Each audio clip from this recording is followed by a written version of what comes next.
Chapter 1099. Lionel looked up into the skies. Even with the second stage of his wisdom branch activated, he couldn't see to the end of it. Of course, this so-called second stage were the eyes of the snowy star owl. In fact, Lionel had reached the second stage of both his wisdom branch and speed branch long ago. The star path that appeared when he hit his top speed was exactly the second stage of the speed branch and his white gold illusory wings. The only branch Lionel was still at the first stage for was the healing branch of his snowy star owl lineage factor, and it could only be used once every several months. It was precisely because these things had come so easily to Lionel that he wasn't aware of how he compared to the others of the Luxnix family. In fact, he took these awakened talents for granted so much so that he rarely used them in battle, often choosing to rely on his ability index much more than other things. This wasn't entirely Lionel's fault, though. Lionel expected for his snowy star owl lineage factor to be like his metal synergy lineage factor. Lionel could squeeze out so much more power from his metal synergy lineage factor. As such, when he didn't receive comparable results from his snowy star owl lineage factor, he thought that the problem was that his lineage factor was too weak. Due to this, Lionel actually began plotting how to strengthen a lineage factor that could already be considered to be at the very pinnacle of what the sixth dimension could offer. It could be said that if the others of the Luxnix family were aware of his thoughts, they would hate him more than they already did. Visit. For a better user experience, the truth was that the snowy star owl lineage factor wasn't weak. In fact, it was far from it.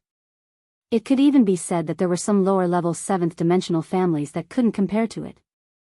The main issue was that Lionel didn't have the appropriate techniques to pair with it, as such he could only display a fraction of what his true strength should be. It had to be remembered that the snowy star owl lineage factor was greatly reliant on one's affinity for snow force. However, what good was an affinity for a force if you didn't have the proper medium to make use of it? To put things into proper perspective, one needed to understand a few things. Firstly, the snowy star owl lineage factor worked differently from the Morales family's metal synergy lineage factor. The truth was that it was far less structured and systematic. To most of the Luxnix family, the talents of the snowy star owl couldn't be accessed until entering the 6th dimension. Only a rare few geniuses could awaken some branches before reaching this level. Before then, they mostly relied on their snow force affinity. As a powerful 6th dimensional force, snow force stood at the pinnacle of most light elemental forces at this level. In the past, Lionel had dismissed snow force because he hardly considered it to be top 100 amongst light elemental forces, and it was hardly top 1000 among star elemental forces. What he didn't know was that such rankings were astoundingly good. The latest _AP_SODIs are on the website. How wide was the universe? How many families were there? How many different types of forces? To be ranked so highly on a list that was nearly infinite. If that wasn't excellent, then what could be? This advantage alone separated the Luxnix from other 6th-dimensional families. Though it wasn't enough to be treated with the utmost respect by that mysterious organization, the mere fact they had produced nominal students in the past was enough to show just how talented the people of their family was. Yet, even then, upon entering the 6th dimension, people of the Luxnix would undergo a qualitative change. They would begin to awaken their branch talents and their strength would explode forth by leaps and bounds. The most astounding of the Luxnix would awaken their branch talents to the 2nd layer. These were the individuals that would become potential heirs, Star Order Elders, and 8-point and 12-point Feather Sword Warriors. Somehow, despite not even touching the 6th dimension, Lionel had awoken the 2nd layer of 2 branches already, another shocking feat in its own right. Many of the best geniuses of the Luxnix would only ever awaken a single branch talent in their lifetimes. Noah shook his head as he looked up into the skies. I guess there went any chance they had of keeping a low profile.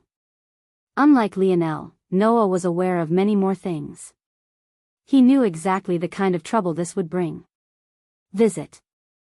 For a better user experience, he knew about Lionel's temper and had been trying to find a way to ease into the discussion eventually, since obviously, this had been thrusted onto his shoulders by his father and grandfather, but it seemed he wouldn't have the chance to be delicate about it all any longer. Sensing Noah's gaze, Lionel looked over and grinned.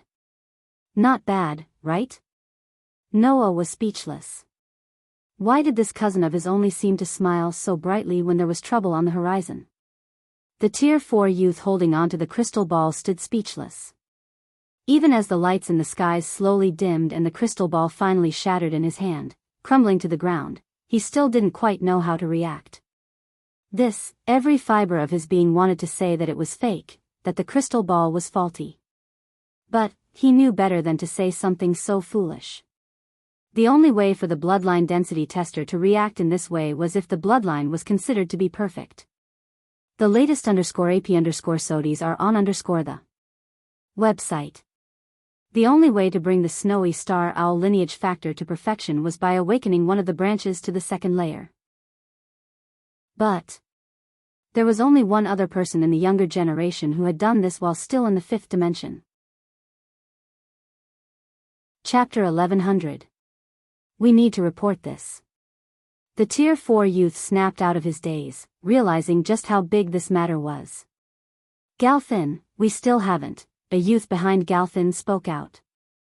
They were meant to hand out 50 rooms a day until all of them were given away. They couldn't exactly shirk their responsibilities, right? Galfin's expression flickered, but he made a decision. This is more important. We need to go now.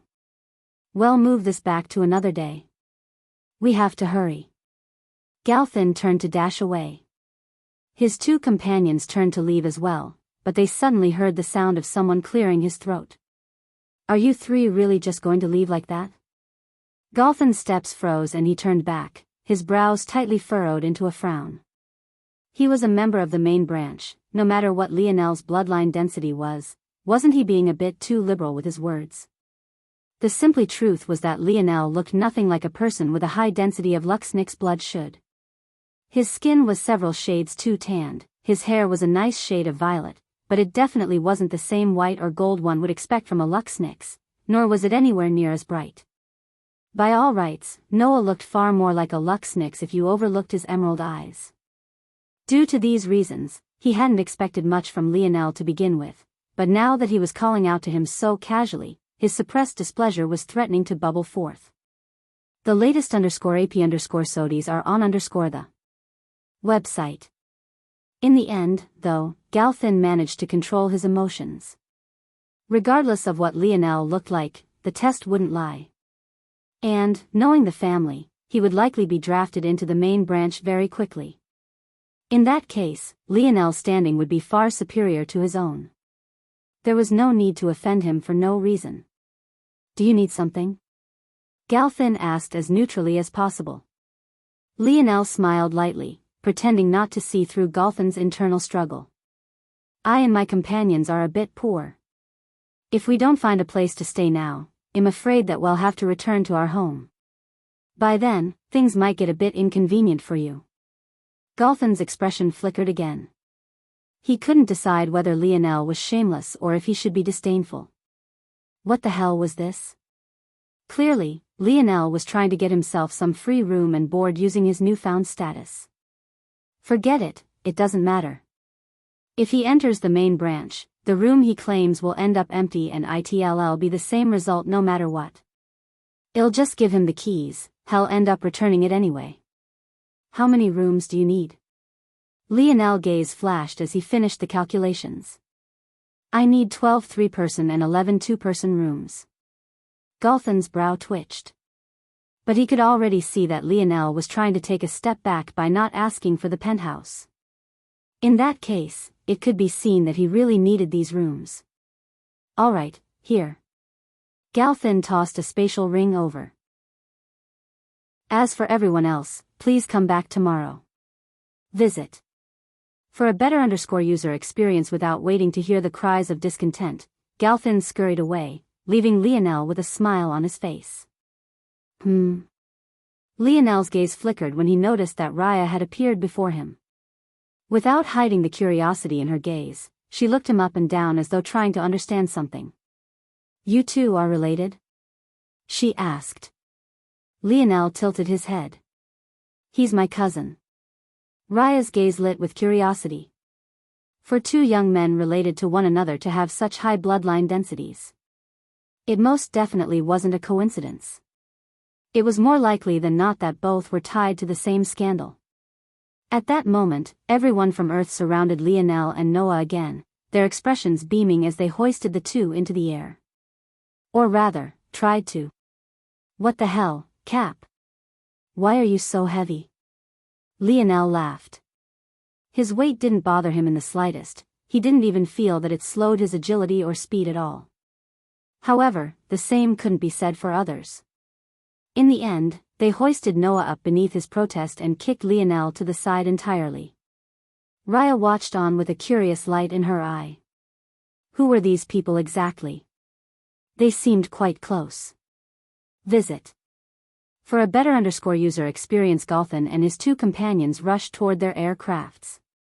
As members of the Luxnix family main branch, they had permits others would have to leap through countless hurdles to get, allowing them to fly their own crafts outside the designated starways. With their speed, they'd be able to return to the family estate in just a few hours.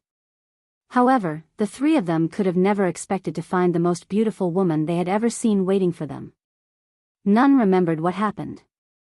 But, later that day when they returned to the estate, they reported none of what occurred, almost as if they had forgotten entirely. Sitting on the clouds with a leisurely smile on her face, Eleanor's delicate features tinged with a red excitement as she enjoyed the simplicity of watching over her son. She hadn't felt so fulfilled in a very long time, but eventually she sighed. "Mom has wronged you, little lion, but I need to do so one more time. This will be the last chance I give your grandmother. As a mother, my priority will always be your safety, however I don't want to live in a world where my son and my own mother cannot speak to one another. So be patient with Mom, we will meet soon." Eleanor's expression flickered with a complicated light, but soon her smile returned as she watched her son interact with his friends. Her joy bubbled forth again as she could hardly contain it. Later that night, as the sun set, Lionel was pleasantly surprised to find the penthouse key in the spatial ring. He simply assumed that Galthan was trying to curry favor with him and had no idea that it was his own mother who couldn't stand the idea of her son having anything less than the best. If Lionel knew that his mother had actually managed to secretly put something in the spatial ring without him even noticing, he would quickly realize just how large the disparity between himself and true experts was. However, Lionel didn't think much of it, because when he entered the penthouse, he found something waiting for him on the massive bed. The latest _AP_SODIES are on the website. This. Chapter 1101. When Eleanor saw Lionel notice the things she left behind, her smile beamed. She giggled foolishly in the skies as though she was a young girl again. Lionel blinked when he saw what was on the bed because even without touching it, he felt that it was all far too valuable. A part of him believed for a moment that this might have been in every penthouse suite, but something within him said that that should be impossible. Would the Luxnix really give so much to a branch family member? Lionel's brows furrowed, suddenly remembering the state the Radix family's wealth had left him in. Just one casual fort they had built used up enough herb ore to bury the Milky Way. Could it be another case of this? However, such thoughts were swept away in just a few moments. The Luxnix shouldn't know anything about Lionel yet, but these items felt too personal. Lionel took a step forward, not having the mind to care about the luxury around him. He climbed the small set of steps covered in lush carpets that led to the enormous bed, reaching out and grabbing the first crystal ball he saw. As though sensing Lionel's touch, the crystal ball gently burst into sparkling motes of light, releasing the item within. When it landed in Lionel's hand, he almost fell over. Despite his strength, the item was so heavy that just holding it up made him feel as though his biceps would tear. Luckily, seemingly sensing his weakness, the item sparkled, its weight becoming instantaneously lower. In fact, it suddenly felt as light as a feather in Lionel's hands. The latest _AP_SODIES are on the website. In the skies, Eleanor blinked in shock before her eyes bloomed into crescent moons from smiling so wildly. That damn thing actually recognized my little lion from a single touch. Haha. My son is so talented. The wind around Eleanor seemed to respond to her laughter, vibrating as though the space itself would collapse. But, by some sort of magic, all the turbulence vanished just a few meters from her. Lionel looked at the bow in his hand, his gaze sparkling. This is a gold-grade weapon. No, it's not just gold-grade, it's tier 9 gold-grade. There's just no way. Silver was the hallmark of the 6th dimension. Gold-grade meant that this was a 7th-dimensional weapon. If Lionel was unsure before, he was now completely certain that it was impossible for the Luxniks to have been the ones to leave these things behind. He looked up and around, but he really couldn't sense anything. Even after analyzing the room again and again, he couldn't find a single thing out of place. If that person left even a single strand of hair, Lionel would have been able to find it with his current abilities. And yet, he couldn't pick up on even that. Was it Mom? Lionel blinked. That seems to be the only explanation, but why didn't she come to see me? Visit. For a better user experience seeing Lionel looking around and scanning, Eleanor felt her heart leap into her throat. She clutched her hands over her chest, pressing down firmly. It seemed to take all the strength she had in her body not to dash down there and embrace her son. Look at you. You've gotten so big. Seeing that he couldn't find anything, Lionel turned his attention back to the bow. It was without a doubt the most beautiful weapon he had ever seen, and it was most definitely the largest bow he had ever laid eyes on.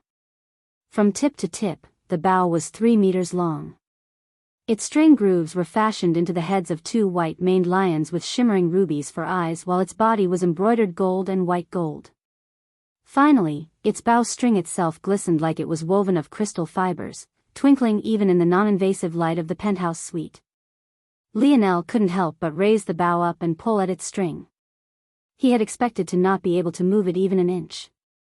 Back when Lionel first ran into Merlin's bow in the Camelot zone, it had only been a quasi-bronze bow, and yet despite the strength of his body at the time, he could only pull it to 10%. With this being a gold-grade bow, a tier 9 one at that, Lionel fully expected to not move it a single centimeter. If he could move it at all, he would feel shocked instead. The latest _AP_SODIES are on the website. And yet, to his surprise, not only did he move the bowstring, before he even realized what was happening, he had pulled it to 100%. A wild pressure circulated about the room. Lionel felt that the level 3 bow force that had been such a drain to accumulate in the past swirled around him as though it was on a leash. In fact, Lionel felt that even if he had to release dozens of such powerful arrows, he could do so now. Wow! Lionel's gaze lit up. This bow was beyond his expectations. Such an ability frightened even himself. Just based on a change in equipment, he was actually suddenly so much more powerful. And, Lionel felt that this was likely just the tip of the iceberg when it came to this bow. Maybe, he couldn't use its full abilities just yet because it was purposely lowering itself to his level. Lionel had no idea that as shocked as he was, his own mother was quite speechless. Enlightened bow force. While in the 5th dimension? If Eleanor had been laughing before, she was practically gasping for air now. Even over at that place, her son would be near the very top just based on this alone. Those bow enthusiast old fogies would be fighting tooth and nail for him.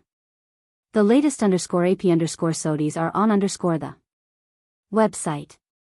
Realizing that he was maybe causing too much of a commotion, Lionel slowly released his grip on the bowstring, looking at the bow with a hardly contained fondness in his eye. He didn't know how freely he would be able to use this bow. After all, a 7th-dimensional treasure was far too valuable. Who knew how many people would try to kill him just to lay a hand on it? But, it couldn't be denied that this gift was extraordinary. After a while, Lionel finally managed to peel his eyes from it and store the bow away. But, when he touched the next crystal ball and saw its contents, his gaze widened.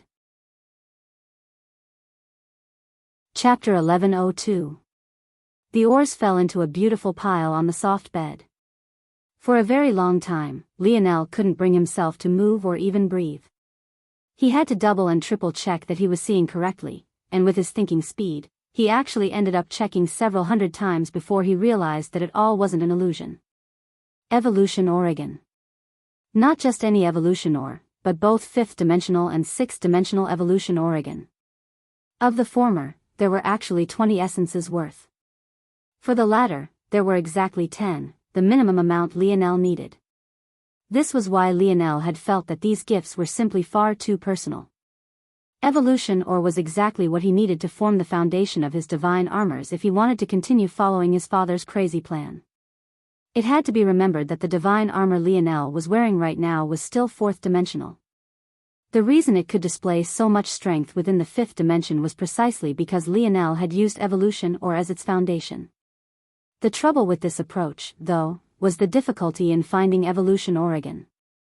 Even after all this time, he had yet to catch the faintest clue about fifth-dimensional evolution ore again. But now, he suddenly had all he would need for his next 2 divine armors. Towards such a turn of events, Lionel could only be speechless. He knew that even for a 7th-dimensional existence, these 2 gifts shouldn't have been so easy to get one's hands on. In fact, it wouldn't really be an exaggeration to say that it was near impossible. Visit. For a better user experience a Tier 9 gold grade bow. 6th dimensional evolution ore. How could Lionel not be shocked?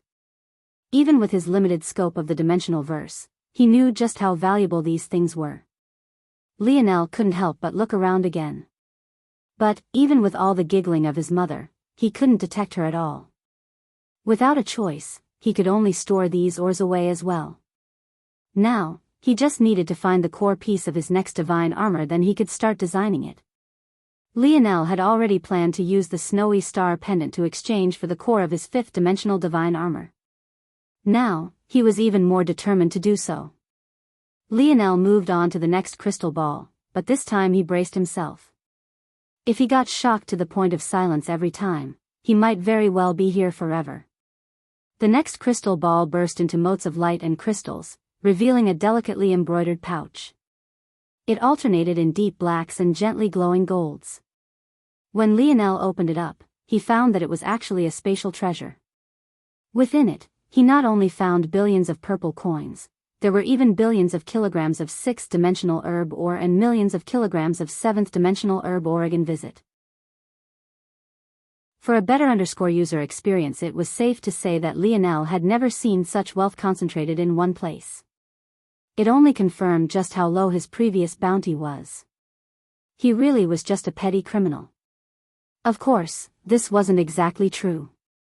Tier 4 fugitives don't just fall out of thin air. The main reason Lionel's bounty was so low was because he was still technically a galaxy-level criminal. As such, his bounty was tied to the Milky Way, which was a poor corner of the universe. This was only to be expected. Still, in one moment, Lionel had been poor. And in the next, he could be considered to be one of, if not the wealthiest man on planet Luxnix. The difference was so striking that he almost experienced a bit of whiplash. With this, there were only 2 crystal balls left. Lionel stepped toward the second to last one, allowing it to shatter just like all the other ones had. However, unlike what Lionel had come to expect, there was actually another crystal ball waiting for him on the other side of this one. Curious, Lionel sank his mind into it, only to be bombarded with all sorts of information. At first, it was a bit overwhelming until Lionel pulled back. He had gotten into the habit of wielding his internal sight like a sledgehammer because he could usually take in everything at once. But, clearly this was too much information even for him. Visit. For the best no_vel_read_ng experience, once Lionel did so, his eyes practically shot out lasers of their own. Techniques. Thousands of them. And, each and every one related to Snow Force and the Snowy Star Owl lineage factor. There were 3rd-dimensional, 4th-dimensional, 5th-dimensional and even 6th-dimensional techniques all in one place. There were techniques designed for those who hadn't awakened any branches whatsoever, and other techniques designed for those who had awakened one or even multiple branches at a time. It was as though the entire history of the Luxnix family's advancements were all painted in this singular crystal ball, and Lionel had a feeling that if the Luxnix were aware of this, they would have been pissed off to an extreme. Lionel suddenly realized that the difference separating his combat prowess and that of the top geniuses of this sector was in his hands. These gifts were definitely all carefully selected for him. They were exactly what he needed. Lionel stored the crystal ball for now and moved on to the final one. When it shattered, he found that there was yet another crystal ball waiting for him. In fact, within, he found more techniques. However, these techniques were far different from the Luxnix family techniques. In fact, they were designed not for the Luxnix, but rather the fox. Lionel's brows shot up. Visit. For the best no_vel_read_ing experience, there were only a handful of techniques, but each was uniquely curated. Each taught how to apply the fox family lineage factor in cooperation with your strengths. If Lionel was correct, these techniques were likely personally designed and created by his mother. Only she could have all these unique combinations of powers. The first of the techniques Lionel seemed to gravitate toward made his heart tremble. Chapter 1103. Whether by coincidence or just a well-timed stroke of fate, the unmutated form of the fox family lineage factor was actually called Emperor's Might, the perfect mirror of Lionel's King's Might. Just from a casual introduction, Emperor's Might functioned on the backs of your subjects and those who believed in you. It was an intangible sort of belief system that relied on how those around you viewed you. Despite not being an empress herself, Lionel's mother had great fame in the dimensional verse, even though her own son was oblivious to it all. That said, even if she didn't, Alienor was a bit of a special case due to her world spirit. By virtue of the fact she was chosen by Earth's world spirit, it was accurate to say that the life of Earth's population was tied to her. As such, even in comparison to Emperor Fox himself, Alienor's Emperor's Might was on another level entirely. All of this said, after several months of observation, Lionel's King's Might wasn't exactly the same, though the power itself presented very similarly. The first difference was that Lionel felt that he had the ability to share his King's Might with his companions. Emperor's Might could not do this. The second difference was that Lionel's King's Might partially relied on his subjects, however it gained no boost from how others viewed him or his legend. Instead, Lionel's King's Might seemed to feed off of Lionel's personal mental state rather than the mental state of others. Visit. For a better user experience, these differences aside, the application of Emperor's and King's Might were exactly the same, and Lionel didn't believe that there would be a problem in applying them to these techniques. But, Lionel was more interested in hearing exactly what was so special about this lineage factor. Luckily, his mother didn't disappoint him. So, that's how it is. I see, Lionel had partially guessed it, but he hadn't quite grasped the full picture. Both Emperor's and King's Might were actually a derivative of Dream Force. In fact, they touched on a barrier that only savants could reach, falling just short of that penultimate height. Lionel, the Dark Cloud Prison who had assumed the place of Lionel, had the ability to use his Dream Force to manifest his thoughts into reality. Using Emperor's Might and King's Might, you wouldn't be able to go so far, but you were able to use your consciousness to affect change in your surroundings. Reading this sort of introduction, Lionel felt enlightened. The latest _AP_SODIs are on the website. When he had exited the Valiant Heart Zone, his hair had still been impossible to cut even with the increase in his strength. It was only by instinctively using his King's Might coercion that what once was near indestructible hair became as fragile as paper. In fact, when Lionel brought his metal body to Tier 9 of the 5th dimension, his hair had grown out wildly again and he was forced to cut it using this same method once more. Lionel never really thought much of it before, but this explanation made so many things click into place. It was no wonder why fusing his King's Might into his domains made them so much stronger. He felt as though these simple words were opening up enormous doorways to him. Learning that his King's Might was an extension of his Dream Force made Lionel feel as though he had finally grasped onto something that had always been constantly slipping through his fingers. He felt much lighter and far more confident now.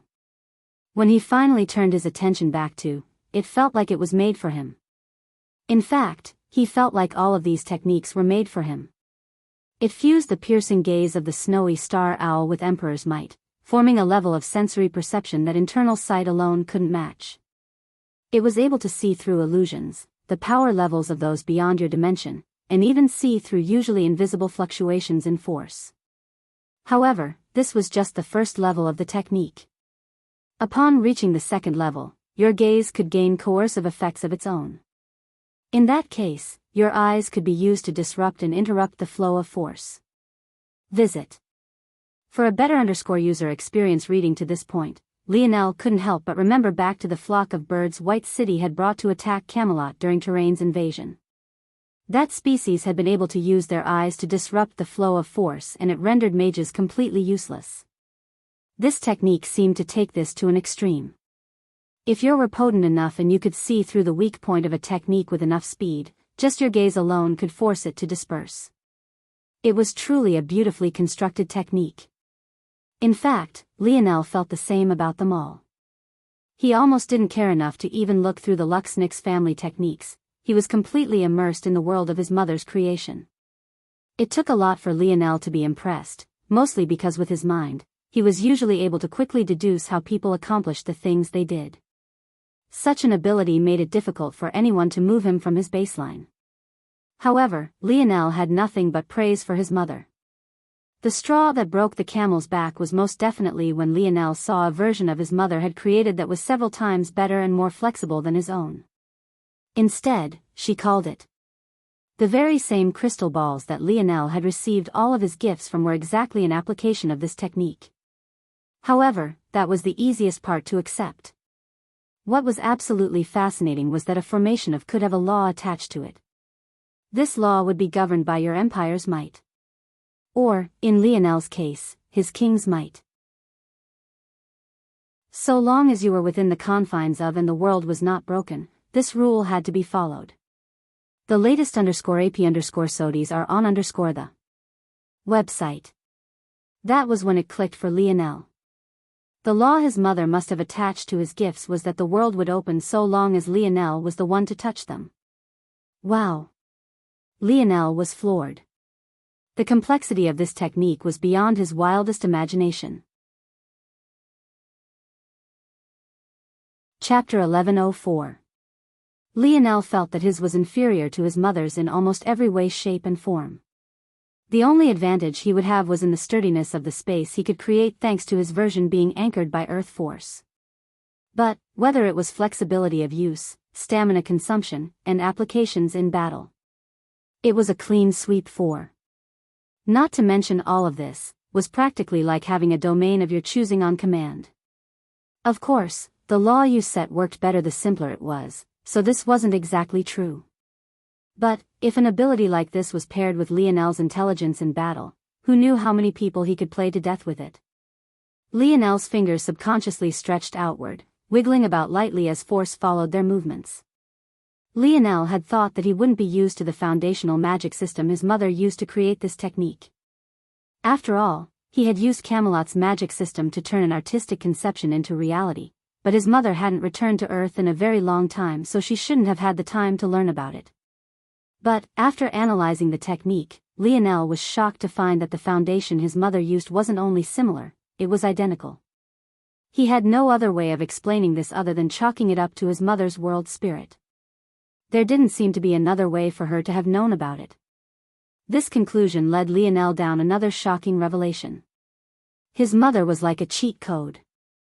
He had spent so much time analyzing and parsing out the secrets of Camelot's magic system, but his mother was years if not decades ahead of him.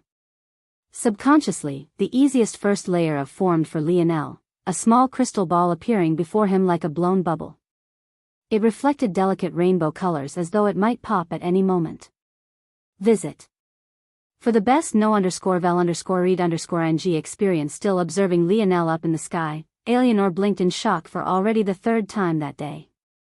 Was one of her most complicated techniques. Wasn't it a bit exaggerated to form a rudimentary form of it in just a few moments? I see. So that magic system fell in your hands. Lionel had no idea how correct he was. As the wielder of Earth's world spirit, Eleanor had many wide-ranging abilities. One of these abilities was being able to assimilate with the natural force arts that formed the foundation of Earth. When Camelot formed Avalon and became part of Earth's reality, Eleanor gained access to the natural force arts that formed their foundation. This, in turn, allowed her to improve her technique to the level it was currently at now. It could be said that Lionel had been helping his mom from countless light years away, something even she only became aware of right this moment. Had he never cleared Camelot's zone, their magic system wouldn't have fused with Earth and his mother would have never learned of them. A flicker of guilt lit Alianor's gaze. How ironic. What a terrible mother I am. The idea that her son had been sweating and bleeding for her benefit made tears run down Alianor's cheeks. She couldn't seem to control her flood of emotions at all. The latest _AP_SODIES are on the website. Even now, all she could give her son was wealth and treasures.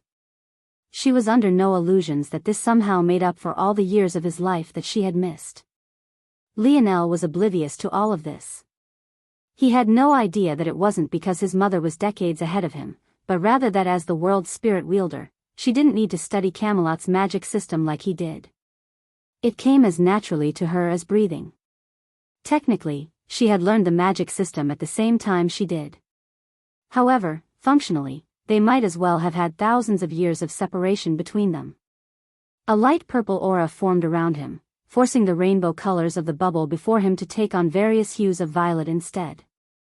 This is a good thing. It also means that I'm right, Lionel mused. Logically, Mother should have a far wider view of the dimensional verse than I do. The fact that she had so many options before her yet still chose to use Camelot's magic system in specific must mean that even compared to all of them, this system is far superior. This conclusion made Lionel feel at ease. Before, he had guesses. But, he couldn't be absolutely certain. Right then, his finger flashed outward, a beam of spear force cutting through and crashing onto the surface of the bubble. The latest _AP_SODIES are on the website. A blade mark rebounded off the surface of the construction, leaving a deep mark. However, the world managed to quickly mend itself. Lionel calmly observed this before sending a fist covered in fist force forward. Unlike his level 2 spear force, this fist force was only the most ordinary level 1 fist force. And yet, the bubble shattered on the lightest impact, raining down motes of crystals and light. Lionel nodded to himself. He had set the law of this by stating that it was invulnerable to blade edges. However, by skewing the law so heavily in one direction, it made it incredibly fragile to blunt trauma. Obviously, since Lionel's blade had left a mark, the wasn't invulnerable. So, his law wasn't the end-all, be-all, at least not with his current proficiency. However, Lionel still felt that such a thing was endlessly useful in combat. If I can use my mother's research to improve just what would the result be? Lionel's mind worked in overdrive, but he felt like his king's might was missing something. His attention turned back to his mother's techniques before he found exactly what had forced his dreamscape to spark. Visit. For the best no_vel_read_ng experience. Chapter 1105 was clearly a play on Emperor's Might, as far as Lionel could tell. But, its use was far more than just that. In fact, it was quite fascinating. This technique was a method of Emperor's Might manipulation. As things stood now, under normal circumstances, Emperor's Might was like a sledgehammer. In its base form, both Alienor and Lionel could use it like a flood, trying to drown people out with it. However, just because it could be done, didn't mean that this was the most efficient way of doing so. Combined Emperor's Might with concepts of visualizations and artistic conception. In fact, if Lionel was correct, him taking time to comprehend could actually go a long way in helping him master the fifth-dimensional layer of. It had to be remembered that it was Lionel's shallow understanding of the fifth-dimensional layer of that led him down a path of using artistic conception to create mage arts. The fifth dimension was all about elevating the mind to release the shackles the body might harbor. This symbiotic relationship between mind and body was incredibly important. As such, using and mastering it would actually give Lionel a path toward increasing the speed of his improvement through the fifth dimension. Right now, Lionel's king's might was nothing more than a formless fog. Whenever he made use of it, it would permeate his general surroundings before eventually sinking into whatever target he had set it on. The trouble with this approach was that it wasn't only a waste of energy, but it was also slow and not nearly as potent as it could be. Visit. For the best no_vel_read_ng experience, the solution to this seemed quite simple. Since Lionel had such high dream force affinity, and he now knew that his king's might was a derivative of it, why not simply take control of this fog and change its form?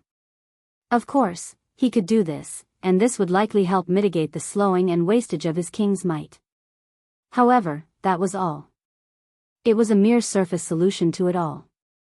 It was only after reading through that Lionel came to understand why it was he was so lacking in his use of his lineage factor. He was only at the first tier of the fifth dimension. He had yet to properly refine his mental state. In his current condition, his mind was like a wild and untamable beast that acted as it pleased. Lionel was under the illusion that he controlled himself, but just how much of his actions were based on his innate disposition? How much of himself was he controlling? And how much was decided at birth by an arrangement of his genes? It was quite the profound question. Why was it that some people endlessly procrastinated while others always seemed to be working? Was it really something as intangible as will? Or was it just a natural disposition? Or maybe will itself was decided by one's innate disposition? Remove the guesswork from all of this. So long as Lionel practiced it properly, he would be able to rein in his mind to a certain extent. And, by attaching an artistic conception to his king's might, it too would become several times more powerful. Visit. For the best no_vel_read_ing experience. Once he managed to do that, the laws he set for, or whatever upgraded version of his that he formed would be exponentially more potent. Each level has a corresponding force art attached to it. Each really seems to be as complex as a natural force art. Was this really created by a person? Lionel couldn't help but be impressed once again. He had never seen a force art created by a person be so complex. Whether it was his auspicious aura force art or Camelot's magic system force art, both were exceedingly complicated. However, these force arts fell somewhere between the two in complexity, with Camelot's being by far the most complex. Was split into 9 levels with 3 major dividing lines. Despite being called, this name was actually more of a placeholder to convey the foundation of the technique secrets. In reality, the artistic conception used was up to the user. This also allowed one the flexibility to improve upon in the future. Lionel wouldn't be surprised if his mother used the artistic conception of a dragon to give her emperor's might form. However, Lionel wouldn't even know where to start if he chose that path. He had never seen a dragon nor seen the depiction of one.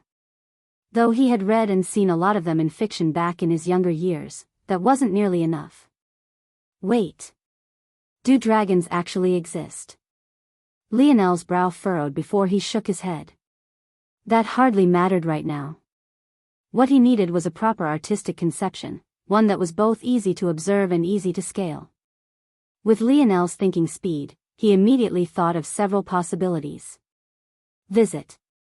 For the best no_vel_read_ing experience, the first was Little Blackstar. Though the little guy seemed quite adorable and unassuming, he was both a shadow sovereign and now an heir to the void beasts, a creature that even Lionel's own father deemed it important to leave a message behind about. It might even be the case that void beasts were far more powerful than dragons, if dragons even existed, that is. The second choice was to choose something far more abstract, like a disaster world. So long as Lionel kept visiting disaster worlds of similar elements, he would also be able to continuously upgrade the artistic conception of his king's might. In addition, he would likewise be able to improve his universal cycles. It was like killing 2 birds with 1 stone. Both of these ideas felt excellent, but for some reason they left an uncomfortable feeling in Lionel's gut. He could somehow tell that if he really took this path, his king's might wouldn't like it, but he couldn't quite understand why. Until it all clicked. The difference between Emperor's might and King's might was that while the former gathered strength from outside influences, the latter gathered strength from yourself. Lionel suddenly felt a throbbing above his right hip and he subconsciously reached a hand downward. A searing heat threatened to torch everything in the room, but for some reason Lionel felt exceedingly comfortable. Visit. For a better user experience in that moment, he felt like he knew exactly what he had to do. Chapter 1106. The poolside was quite lively. The past 3 days had been spent in complete leisure as the youths of Earth basked in luxury. None of them had realized just how much of a toll the war had taken on them until this moment. What was shocking to many of them, though, was that they hadn't been bothered at all. In fact, it didn't seem like anyone else was moving into their hotel either. It was as though the entire building had been locked down for their sakes. In the end, they could only brush it off and chalk it up to Noah and Lionel's performances. Maybe the Luxniks were still trying to figure out how to bring the two into their fold and as such made some concessions on the front end. Either way, the group had access to as much food and entertainment as they wanted. It truly felt like they were on vacation. That day, as the high sun began to calm a bit, a few dozen of them sat by the poolside. Gil, practically grinning ear to ear, had an arm wrapped around two ravishing beauties he seemed to be whispering sweet nothings to. The two would often roll their eyes and giggle, but so long as Gil didn't get too handsy, they let him do as he pleased. For Gil, this was enough for him to be on cloud 9. Just a few days ago, he could only stare at beauties through a windowpane. But now, he could actually enjoy the touch of such slim waists with a single pinch. This was truly heaven. Ladies, you really should give me a chance. I might be fast, but I still know how to finish last. How could I call myself a gentleman without allowing two beauties to go ahead of me? Gil's gaze twinkled, his eyes sparking with crimson streaks of lightning as though to remind the two of his speedster status. The two women covered their mouths and laughed, but they gave Gil their usual non-answer. Your pickup lines are lame. Franco called over from the deep end of the pool. Gil snorted. Don't open that big mouth of yours too wide, you might drown. Visit. For the best no_vel_read_ing experience, Franco sneered. I'm bigger than you in other places too, but I'll spare the beauties the shock. The two women in Gil's arms turned completely red toward Franco's frankness. Toward this, Gil could only be displeased. With a flick of his finger, Gil sent an arc of lightning toward the pool. Shit! Franco jumped, just barely getting out of the water before he was shocked.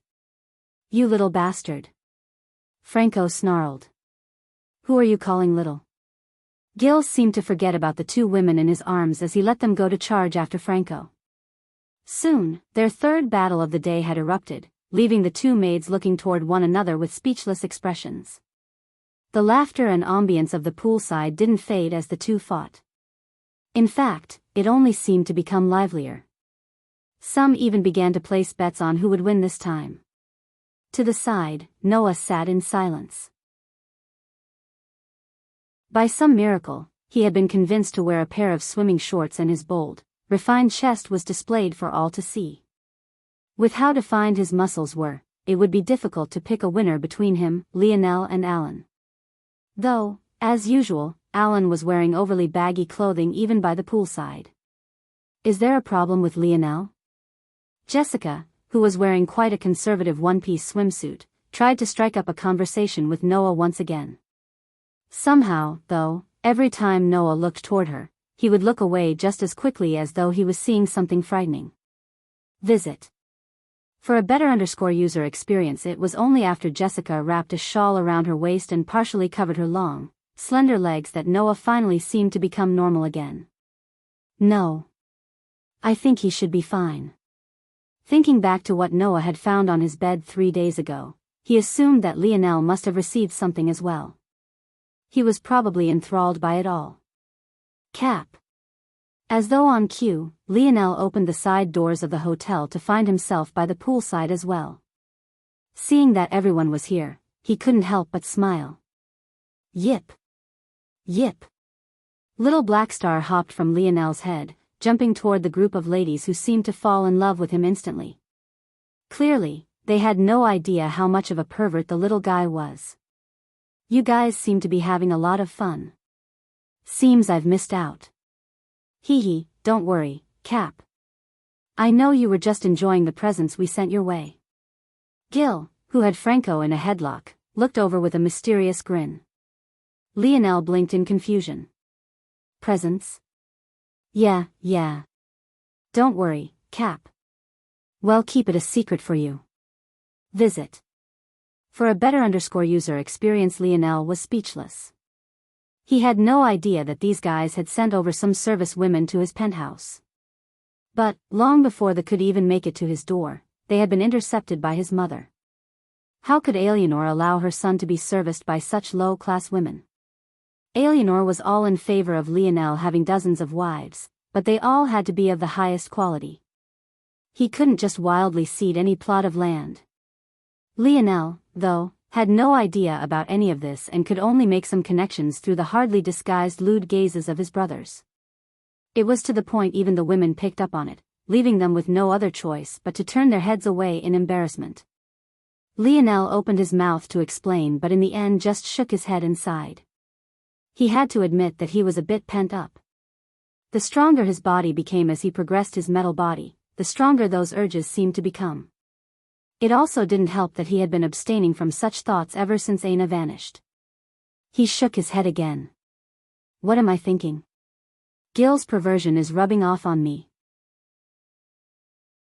Still, who knows, with how big the event these 3 planets are planning seems, maybe Aina will be here too. Lionel was filled with a complicated emotion.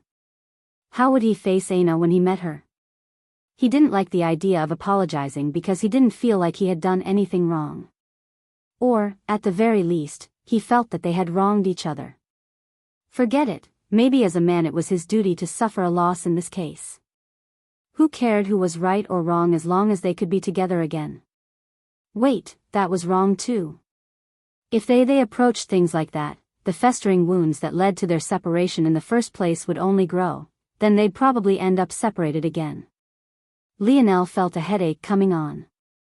At that moment, several strong auras suddenly converged on their hotel's poolside. The latest _AP _SODIs are on the website.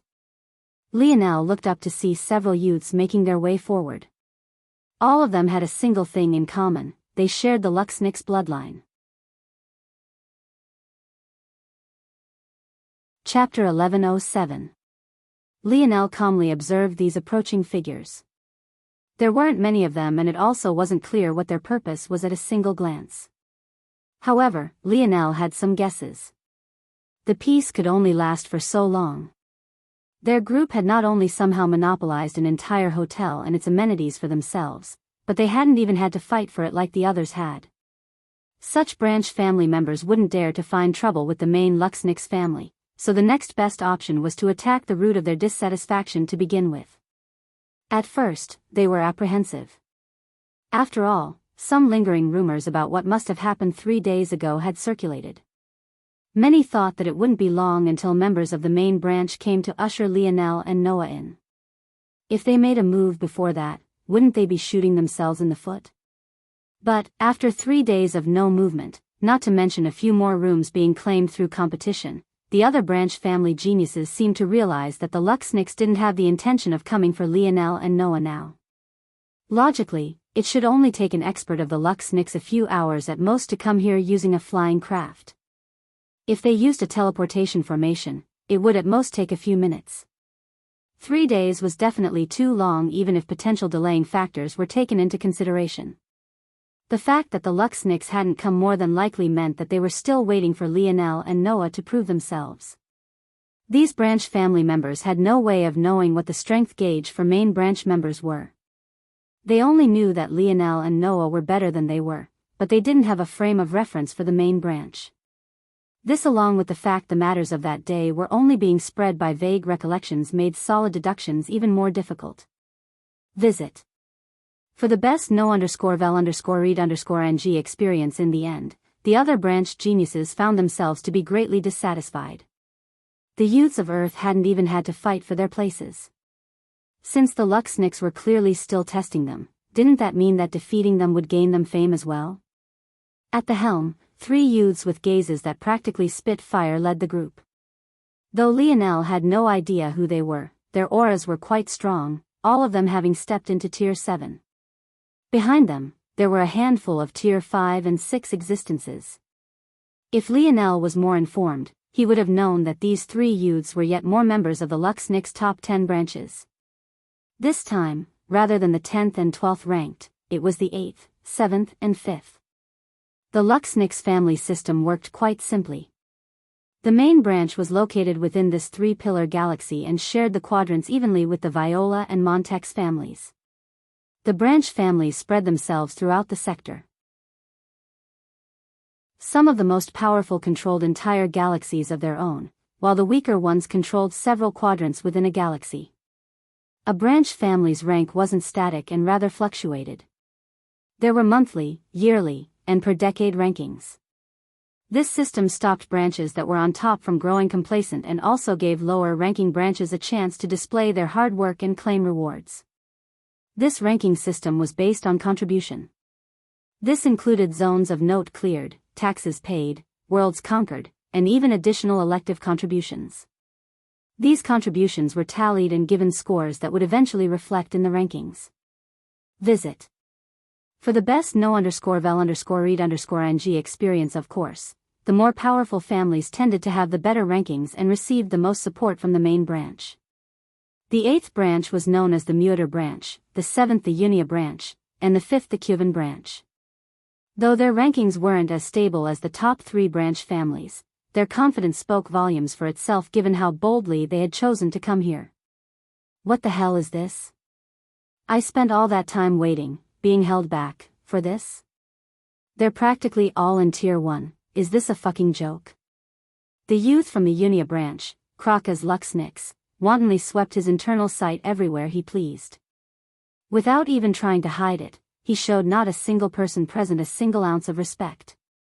However, just before he could finish his sweep, Kraka's brows furrowed as he looked up to meet Lionel's gaze. Lionel himself stood where he had always been, his hands in his pockets and his gaze indifferent. The latest _AP_SODIs are on the website. Kraka's lip curled into a sneer. He had been holding back before, but since this brat wanted to play. Without an ounce of hesitation, Kraka's unleashed his internal sight in full force, already imagining the sight of Lionel's internal sight shattering into shards of glass. Even though this would only leave the latter a bit dizzy for a few moments, he was already feeling a sick satisfaction from it. Great affinity with snow force, even without awakening the wisdom branch, made the internal sight of the Luxnix sturdier than most others. It had to be remembered the one had to take normal force to convert into soul force. With soul force, one could project one's internal sight. However, some forces were far better in conversion than others were. Kraka's was confident in his own soul force, not only because of his Luxnix blood, but also because of his ability index. Whoever this fool was would suffer very soon. Unfortunately. Just as quickly as Kraka's sneered, he found his expression warping in the next moment. Lionel's internal sight was like a thick, impenetrable fortress. Kraka's could feel his own crumbling just after ramming into it. No, it wasn't crumbling, it felt as though just touching Lionel's internal sight made his slowly erode. The latest _AP_SODIs are on the website. Right when Kraka's panicked and wanted to pull back, the form of Lionel's internal sight suddenly changed. From a fortress, it became numerous spiked ramrods, pushing forward with an air of lethality. Kraka's shot backward to the very shock of his companions and retracted his internal sight as fast as he could. However, he was still a step slow. Kraka's body convulsed, his knees buckling as his face turned pale. He fell to the ground, his gaze somewhat vacant. Chapter 1108. From start to end, Lionel didn't move a single inch. In fact, those with weaker senses wouldn't have even been able to tell that a clash was occurring at all. It could only be said that Kraka's was too foolish. While he had snow force to strengthen his internal sight, Lionel had already awakened his wisdom branch to the second layer and his mind already had the boundaries and sturdiness of an individual at the quasi-6-dimensional level.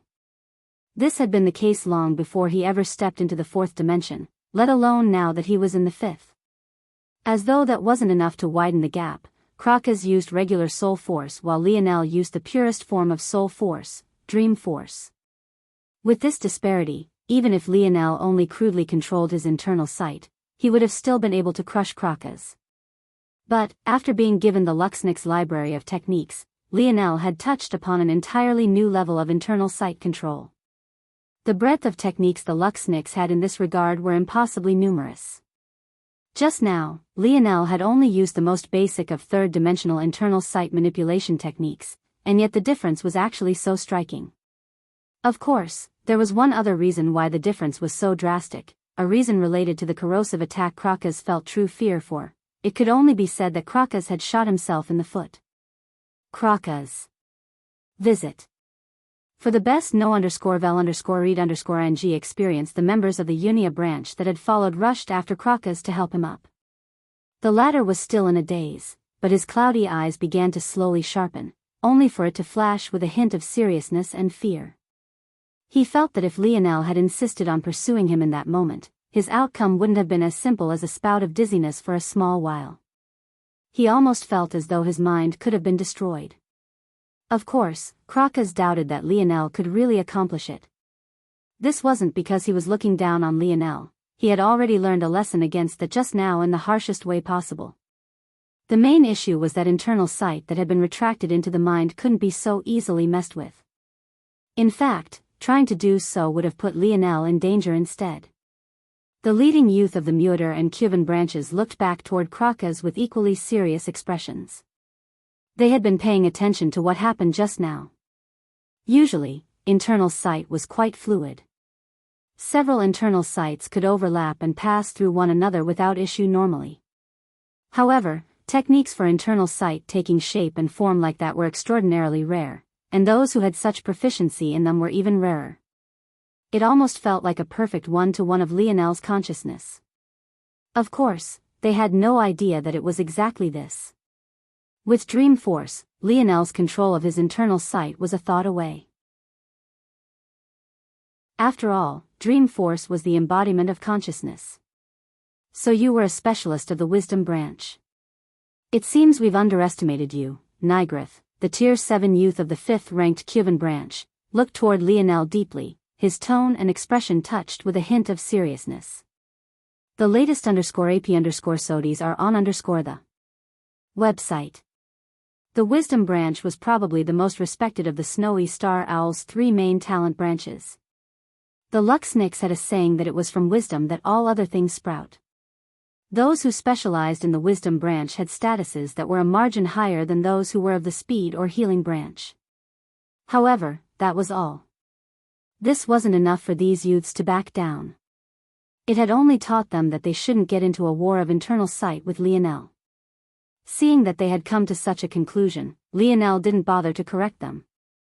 There wasn't much of a point. It likely wouldn't be long before they learned the true extent of his abilities. Might I ask what you 3 have come for? Lionel smiled lightly, however his brothers had already snapped out of their fun-having state to stare toward the newcomers. Ridden, the final Tier 7 youth of the Mueter branch, looked Lionel up and down, his fists itching. For some reason, Lionel's smile reminded him of the hypocritical smiles of all those old fogies. But, for other reasons, he couldn't seem to bring himself to hate it as much. We came for battle, of course. He spoke out, taking a step forward. In all this time, the other branches have been competing every day for the sake of the resources they get to enjoy. Your hotel still has 100% of its maid servants, amenities, and food. Yet, you're the only group that has yet to fight a single battle. It seemed that the competition didn't stop at claiming rooms. After this, it became a contest of the hotels and a fight for resources. Visit. For the best no_vel_read_ng experience, I see. Lionel nodded. So you want our resources? Aside from the obvious, why's that? Lionel calmly observed the group before him. Ridden's sneer deepened. None of us know when the competition will begin. Isn't it only right that we try to gather up as many resources as we can to improve in what time we have left? If we can sharpen our skills against good sparring partners, wouldn't that be even better? Lionel nodded. That did, indeed, make sense. He had hoped to learn more about this competition, but he guessed that this much was already enough. He gazed toward everyone around him and laughed. Well, you all heard him, they want to spar for resources. I haven't eaten in quite a few days, you guys have fun. Lionel's feet glided against the grass and eventual polished stone surrounding the poolside. Under everyone's gazes, he made it to the barbecue and started fixing himself an enormous plate of food. Whether it was the youths of Earth or the branch youths, they could only stand and watch, speechless. Visit. For the best no_vel_read_ing experience before any of them had reacted, Lionel had already begun to munch on an enormous beast leg. He looked up with an innocent expression on his face. What are you all waiting for? They only came with 9 people, there are over 50 of us. Gang up on them.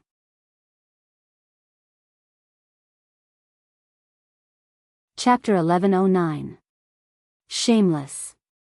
Lionel looked up from his plate of food to see an enormous battle royale having broken out. Whether it was Kraka's, Nigrath or Ridden, or even their followers, all of them were instantly infuriated.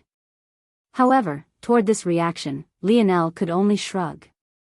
Though Kraka's was a bit rude in his remarks, that didn't mean he wasn't correct. The youths of Earth were, indeed, far too weak. Even the most advanced of them was only at Tier 2, and that happened to be Noah. Lionel himself would likely break into Tier 2 in a few days thanks to the benefits of, but compared to these Tier 5, 6, and 7 youths, it was really not worth mentioning. The worst part was that Lionel was fully aware that this was just the tip of the iceberg. He still remembered that Raya girl from a few days ago. She was already Tier 8 and her talent itself was far beyond the youths that had come here today. And, these were all branch family members. If the difference between them and the branch families was already this large, what about the difference between them and the main branch? What about the other 2 pillar families, the Viola and the Montex? Lionel vaguely felt that maybe bringing everyone here was a mistake, but in the end, he shook his head. What good was it if they stayed sheltered? Facing the world like this would only help them improve faster. Why am I thinking like some old man? I need to improve too. Lionel took another large bite out of his food, his gaze scanning the battlefield. From just a cursory glance, he could tell that it took on average 3 of Earth's geniuses to face just one of them. The difference was there for all to see. Visit. For a better user experience in truth, this revelation was more shocking than not for the branch family geniuses. The gap between experts of the 5th dimension were enormous, especially if it was the gap of 1 or 2 watersheds. There were 3 higher-tier geniuses and 6 middle-tier geniuses, while all of Earth's youths were still in the lower tier. The fact that it only took 3 to bridge this gap was more shocking than anything else. To put this matter into perspective, even if they had to fight 50 Tier 1 experts alone, they should have been able to do it. If these Tier 1 experts were from lesser worlds, even hundreds to thousands of them shouldn't have been able to bridge the gap. The fact that 3 could was shocking enough. Still, Lionel could only sigh at this result. He wasn't quite sure of what to do. Should he use the money his mother left him to help? No. That wouldn't make much of a difference. The accommodations the hotel provided were excellent. They had all the nutrients and support 5th-dimensional existences could ask for.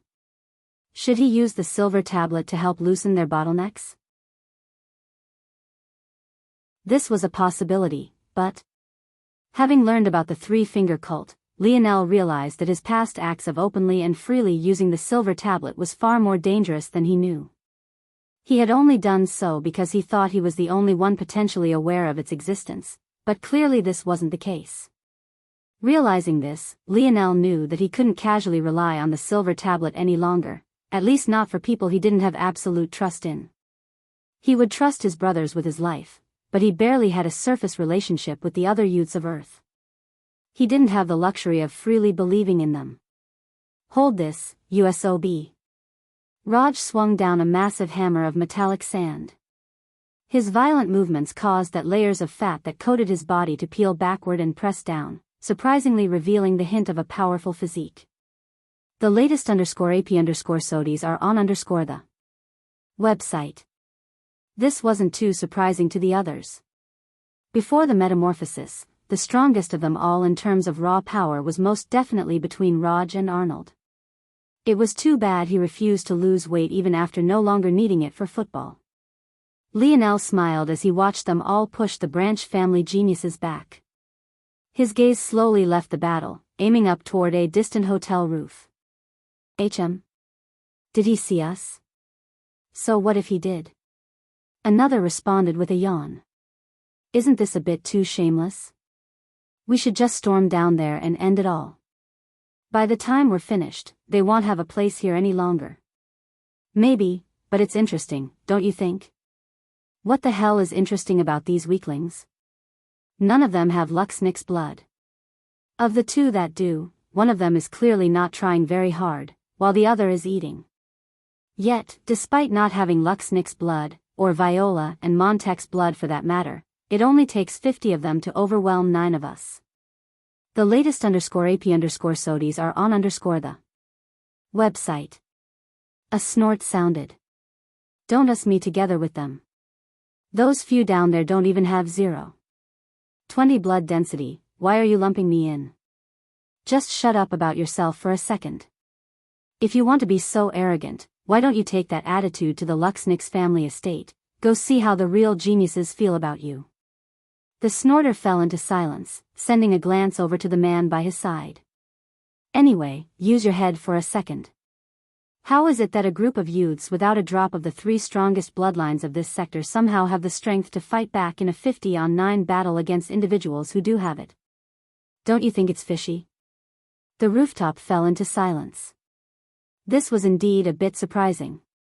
While the numbers looked unfair, it should have been unfair for Earth, not the other way around. Oh. He disappeared. No, he's right here. The 3 shifted their gaze to find Lionel's smiling figure looking back at them. At some unknown time, Lionel had gone from eating his fill to standing on the very same roof as them all. Visit. For the best no_vel_read_ing experience.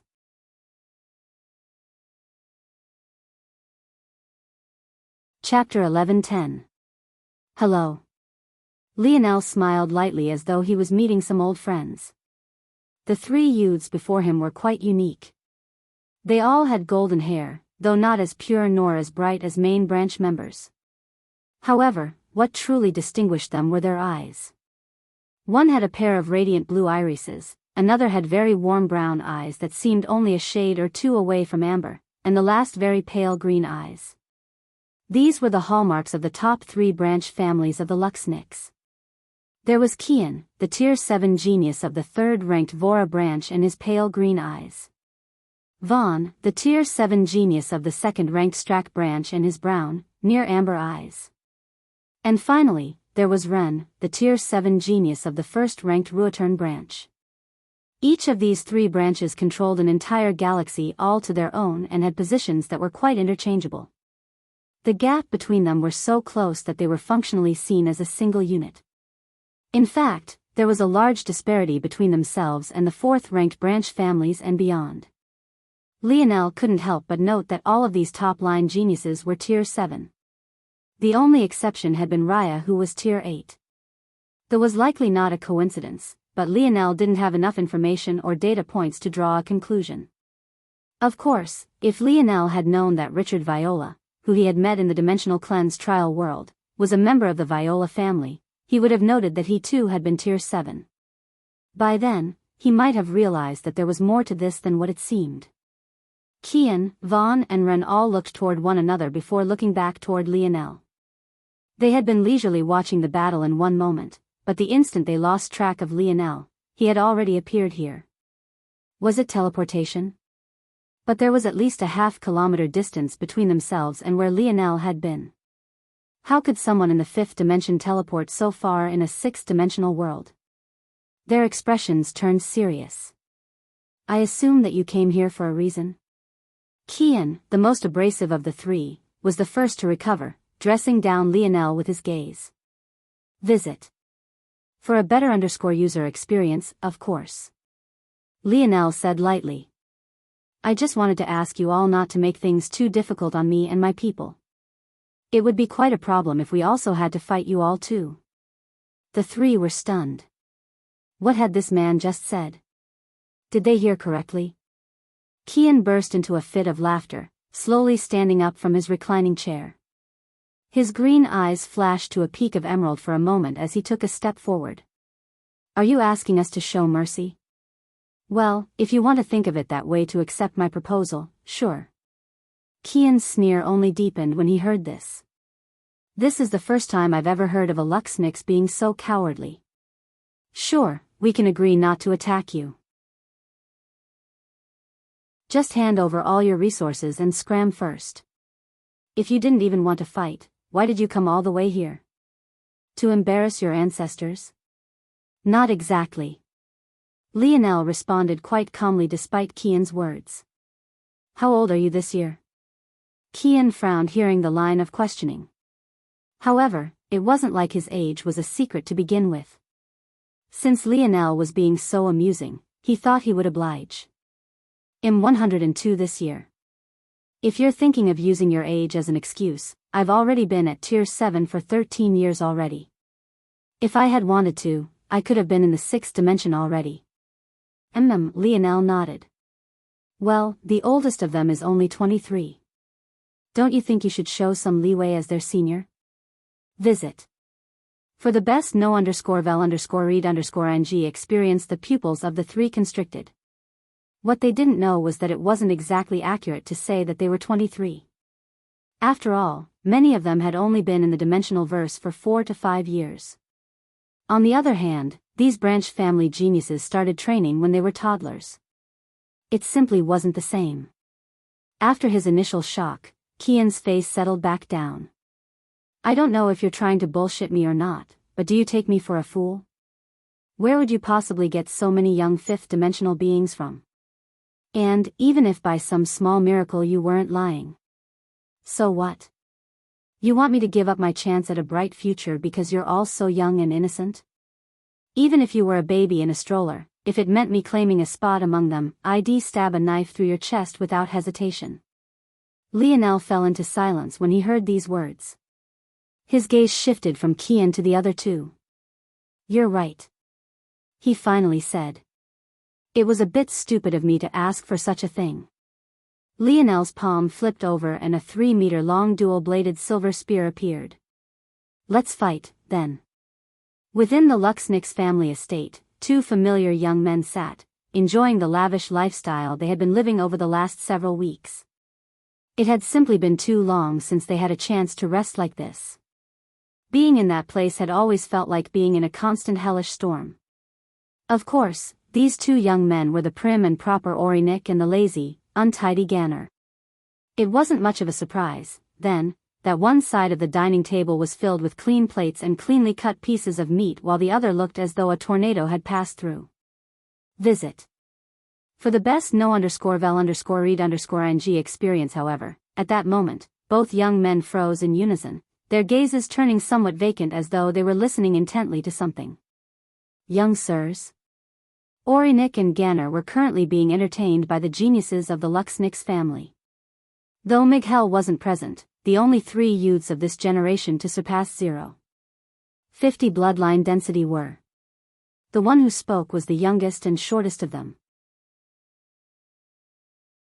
Unlike most of the Luxnix, he had also cut his bright golden hair short, with much of the sides of his head being completely hairless. He was Siller Luxnix, the preeminent genius of the Luxnix main branch's speed arm. When the two recovered their sharpness, Ganner completely ignored the question and went back to eating, but Aurinik smiled lightly and explained. We've received word that the first round of the selection event will begin in a month's time. Oh. Siller's gaze brightened. He looked like he was still a child in his early teens, but the truth was that he was well into his 30s already. Achim, the second of the 3 geniuses, spoke. He was none other than Eloquin, the preeminent genius of the Luxnix main branch's wisdom arm.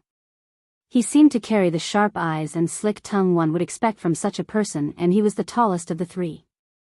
It seems that it's about time we invite those of the branch families who passed to the family estate. The latest _AP_SODIs are on the website.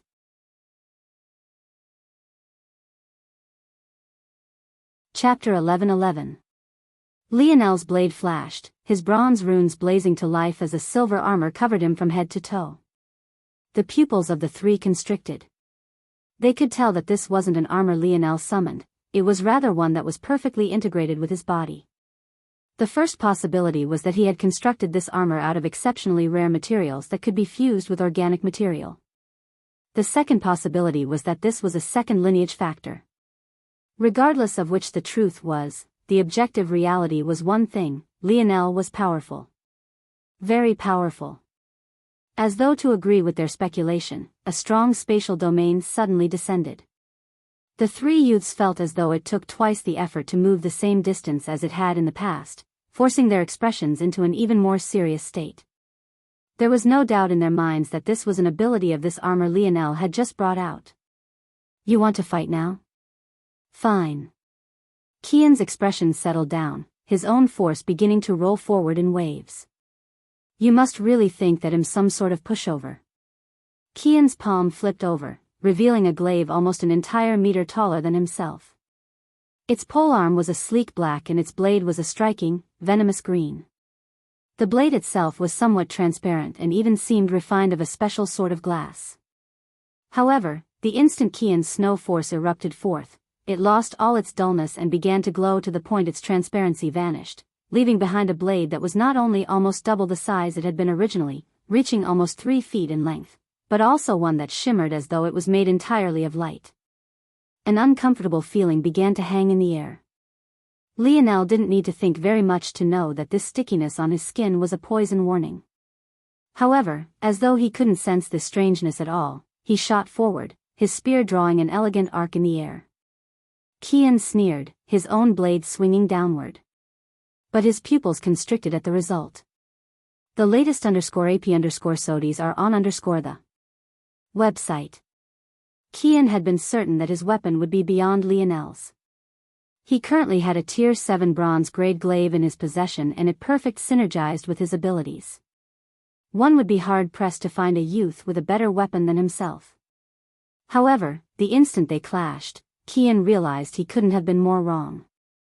Lionel's spear was actually of the quasi-silver grade. Qian's approach instantly changed. With a skill rarely seen, the instant their blades clashed, he pulled back, his stance shifting. His movement was so swift that it made it difficult to tell anything had happened, but Lionel himself felt as though he had just swung into a target made of cotton. Qian's glaive continued to glide backward, dispersing the strength of Lionel's blow and sweeping it to his back after a sidestep. His gaze lit with greed, but he reined it under control. Lionel might have wielded a spear, but the mechanics and design of it wasn't far from his own glaive and the length was about the same. He could easily see himself using it. And, even if he decided that it wasn't worth his time, he could easily sell it to afford to upgrade his own weapon. Since Lionel had chosen to make an enemy out of him, he didn't mind taking him for all the money he was worth. He is more skilled than anyone I've battled before. The latest _AP_SODIs are on the website. This was the thought that Lionel had almost instantaneously. Lionel had never had any formal training in the spear and much of what he knew came from himself and cobbling together the insights of the masters of the spear domain. Compared to Qian, who had clearly been wielding a glaive since he was a child, there was a bit of a gap. At least, there was a gap until he activated it. Lionel didn't hesitate, his forehead beginning to pulse with a golden light. Through the visor and helmet of his armor, the shimmering print of a golden spear made itself known. In unison, Lionel pressed forward, wild spear force suddenly erupting around him. In one moment, Qian was effortlessly gliding Lionel's force to a harmless location. In the next, Lionel's spear had flipped in his hands, a second blade cutting toward Qian's neck with a violent momentum. Qian's expression changed.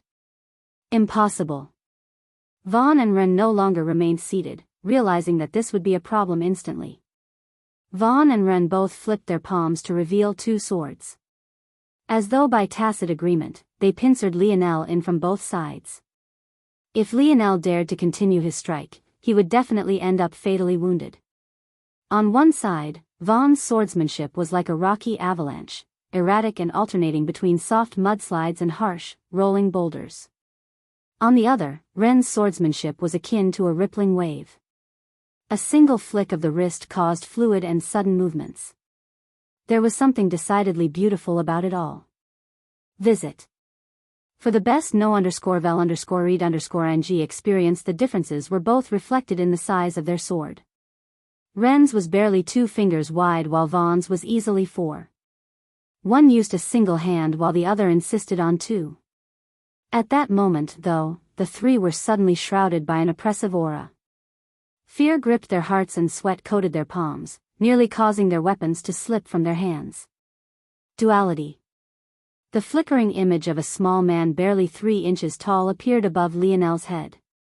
The instant it did, Lionel's domains seemed to become like unshakable laws of the world, so ingrained into reality that they became as fundamental as gravity itself. All the strength that Qian, Vaughn, and Ren had mustered in that moment was suddenly sapped away, flooding Lionel's own body and filling him with a raging power.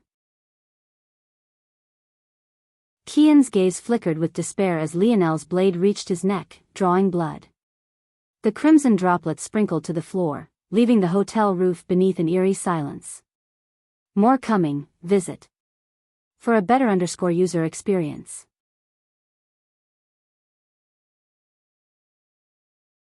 Chapter 11-12. Lionel's blade just barely nicked Qian's skin, the cold glint in his eyes obvious beneath his visor. The 3 youths were shaken. Even though Qian was the only one with a blade to his neck, Vaughn and Ren, who were practically trapped in space, were just as fear-filled. Vaughn and Ren had never stopped piercing their swords forward. It was just that so much of their strength has been sapped by Lionel's duality domain that what once was twice the effort to move the same distance had become over a dozen times the effort. If one didn't look closely, it would seem as though they had been frozen in time. The 3 had been able to pretty much ignore Lionel's spatial domain by diverting their force to counteract it. But, when it was paired with this second domain, it felt as though they were small fish swimming against the ocean's tides. But this was only the tip of the iceberg. He used natural spear force, natural spear force, enlightened spear force. These were Lionel's so-called level 1, level 2, and level 3 weapon forces. He might not know their true names due to purposely keeping himself ignorant, but this didn't mean that the same could be said for others. Visit. For a better _user experience, the moment Lionel's natural spear force erupted, Vaughn and Ren knew that they had still underestimated Lionel. To put these matters into perspective, even in the top 3 branch families of the Luxniks, not a single soul of the younger generation had awakened to their natural weapon force. In fact, each of them could count on a single hand the number of 6-dimensional old monsters who had accomplished this in their families. However, even with that being the case, none of the 3 of them could take their eyes off of the 3-inch being sitting above Lionel's head. They felt as though their souls were being sucked out of their bodies every time they laid eyes on it, their knees threatening to collapse beneath them. It felt like that small little being was the antithesis of all that was life. It embodied pure death and destruction, as though it wouldn't stop until everything was eradicated. Just looking toward it made them all feel a piercing pain in their heads. Lionel slowly retracted his spear and pierced one end into the ground. I think the result is pretty obvious now and we don't need to continue, correct? Lionel swept a gaze over the 3 of them. The latest _AP_SODIs are on the website. Qian, Vaughn, and Ren all remained silent, their jaws clenched. By now, Vaughn and Ren had lowered their swords. They realized that there wasn't much of a point in continuing. Even if this technique took a lot out of Lionel, something that was very clearly not immediately obvious, it was still more than enough time for him to take them out. Even after several moments of thought, none of them could think of a counter. In all likelihood, even if there was some sort of counter to this, they simply weren't privy to it. Of course, this small figure was the manifestation of Lionel's. Rather than taking the form of something else, it took the form of himself and gave his king's might a tangible representation. In truth, even Lionel hadn't expected his king's might's artistic conception to be so powerful. But, he was well aware that this was only one part due to his king's might itself, but at least 2 to 3 parts due to the artistic conception he had chosen. Lionel couldn't help but take another subconscious glance toward his right hip. He felt that even now, he hadn't quite understood just what was in his body and what it represented. Just as Lionel was about to nod and leave, not particularly needing the response of the three of them, a sudden surge of force caught his attention. Lionel's brow furrowed as his head snapped in a certain direction. From this vantage point, he could just barely catch a glimpse of a corner of the long pathway leading up to the 10 hotels. Near the front, there was a large community square laid of stone. Under normal circumstances, such a location would be used for the in and out traffic of vehicles. But, with this being the private property of the Luxniks, it wasn't truly used in this way. The latest _AP_SODIs are on the website. In that moment, a platform rose up and the large fountain that had taken up the center of the square became a teleportation pad upon which several individuals appeared. Lionel's gaze immediately narrowed. He couldn't see the others because his own hotel blocked the view of them from this viewpoint, but the one he could see left Lionel feeling a tangible pressure. Lionel had no reference for how powerful those of the main branch were, so he had subconsciously believed that the gap between them and the like of Qian, Vaughn, and Ren couldn't be too far apart. But, it only took this single experience for him to understand just how wrong he was. The gap was enormous. In fact, it was akin to night and day. The two groups might as well have been completely alien to one another. Is that so? Right then, the sound of a sonorous bell resounded. The battle between Lionel's brothers and the people of Earth against those of the 5th, 7th and 8th branch families came to a halt. Though, unfortunately for the latter group, their sudden stop resulted in many of them getting sucker punched. But, who could blame the youths of Earth? After all, they didn't understand the significance of that sound. Whatever rage the branch family youths had about this though could only be quickly doused in water. This is an edict of the Luxniks. All those with bloodline densities of 0.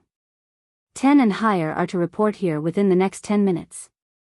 Failure to do so will result in 10 lashes and excommunication from the family. Visit.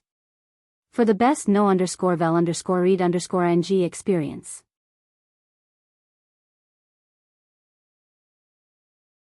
Chapter 11:13. Lionel's brow raised when he made eye contact with Noah. There was something particularly shifty about Noah's gaze at the moment, as though he wanted to say something or was regretting something, but he also seemed to realize that it was too late to do so. The both of them had been making their way to the front of the hotel after hearing the announcement when they crossed paths. It was immediately obvious to Lionel that Noah was holding back something. It makes sense.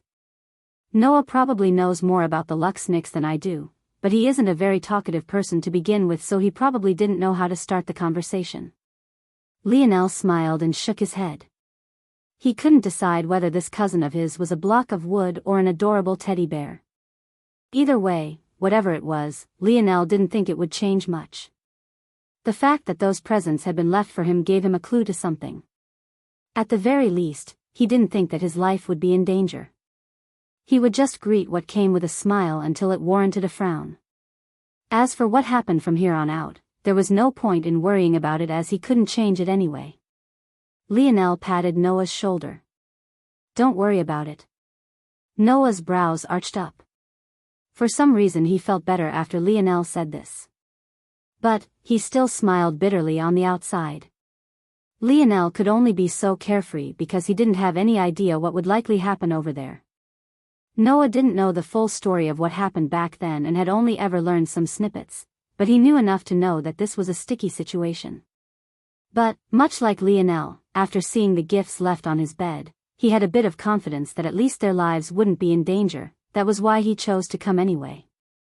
The latest _AP_SODIs are on the website. Noah's gaze turned back to find Qian, Vaughn, and Ren. It wasn't only him who noticed this, but the youths of the Mueter, Unia, and Cuban branches did so as well. Seeing the pale state of their faces, many of them were confused, but Noah gave a deep look toward Lionel, who just grinned back. Noah shook his head and didn't say much of anything. It seemed that Lionel had benefited from those gifts far more than he had. The group of youths suddenly froze in place, their eyelashes trembling as their breathing became shallow. The few of them had rounded the final corner to finally lay eyes on the group that had come from the Luxniks. But, the instant they did, it felt as though all the oxygen in the surroundings had been sucked away. There were only 3 individuals present. Each of them wore white leather armor, beautifully tailored and perfectly fitted. It followed the curves of the 2 women to perfection and outlined the broad shoulder and chest of the man immaculately. Each had a 12-point star on their lapels and gorgeously embroidered and delicately detailed golden feathers on their tall collars. This was a uniform recognized throughout the whole of the sector, a sign of one of the mightiest and strongest fighting forces of the Luxniks. The Feather Sword Warriors. Ah, such cool uniforms. Visit. For a better user experience, Lionel's words almost made Noah fall over. Whatever heavy momentum the Feather Sword Warriors had faltered as they all looked toward who spoke through the silence with incredulous expressions. The 3 Feather Sword Warriors had no idea how to respond to this. Technically, Lionel had complimented them, so there was nothing to fault him for. However, couldn't he read the atmosphere? And wasn't he supposed to be awed into silence? This wasn't part of the script at all. The male Feather Sword Warrior cleared his throat as the 2 women covered their lips. "Line up," he said coldly. The Branch family youths didn't dare to be as nonchalant as Lionel. In the end, they all formed a line facing the 3 Feather Sword Warriors. Though there were thousands in the hotels, most of them were subordinates that didn't meet the 0-10 threshold and relied on the geniuses of their branches for a spot. So, in the end, there were only just over 20 who appeared. In the distance, many peeked in on what was happening, but the Feather Sword Warriors didn't seem to care as the male began to speak. "Today, I will be taking you to the Luxniks family estate." The moment he said these words, a sudden bubbling of excitement took hold. But, when he raised his hand to stop it, silence fell once more just as quickly. "My task today isn't just to escort you, but it's to also act as a reminder. Visit. For the best no_vel_read_ng experience, in 1 month's time, the recruitment of the Void Palace will begin." The excited murmurings returned, but this time they hushed on their own. Many gripped their fists, their eyes lighting up with their hopes and dreams. "You all seem very excited by this prospect, but it's clear that this is only because you have no idea what sort of weight the Void Palace name has. There is nothing to be excited about. The Void Palace is a place where those far more talented, far stronger, and far more valiant than you all go to die." The heaviness of the atmosphere amplified, many beginning to choke on their own attempted air intake. The Void Palace is the line of defense that protects the human domain from those who seek to cause us harm. Being chosen by them means a lifetime of glory, but it also represents a lifetime of responsibility. Today, the Luxniks family will give you a chance to prove yourself and gain their nurturing for the coming month, but what you receive will still depend on your ability. Your bloodline gets you this far, and the rest will be up to you. Step forward. The group of youths did as they were told and the teleportation platform began to flicker. When the lights faded, they too had vanished. Visit. For a better user experience.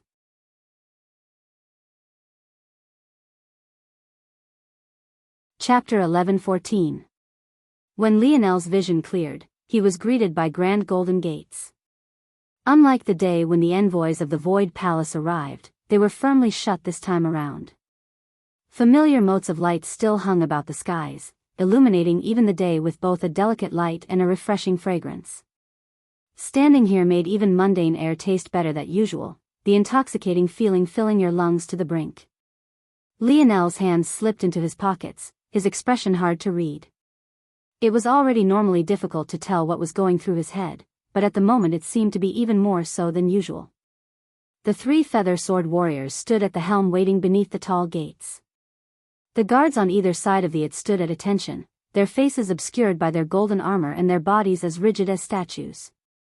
Lionel found this situation to be a bit odd. Since the Luxniks should have known they were coming, why was it that the gates were closed? Lionel swept another glance over the surroundings, leisurely taking it all in before his gaze once more landed on the Feather Sword Warriors. They still stood beneath the gates without movement, but they seemed to be silently communicating with one another. It didn't take a genius to guess that they were confused about what was going on as well. This policy seemed to have changed. The male feather sword warrior spoke.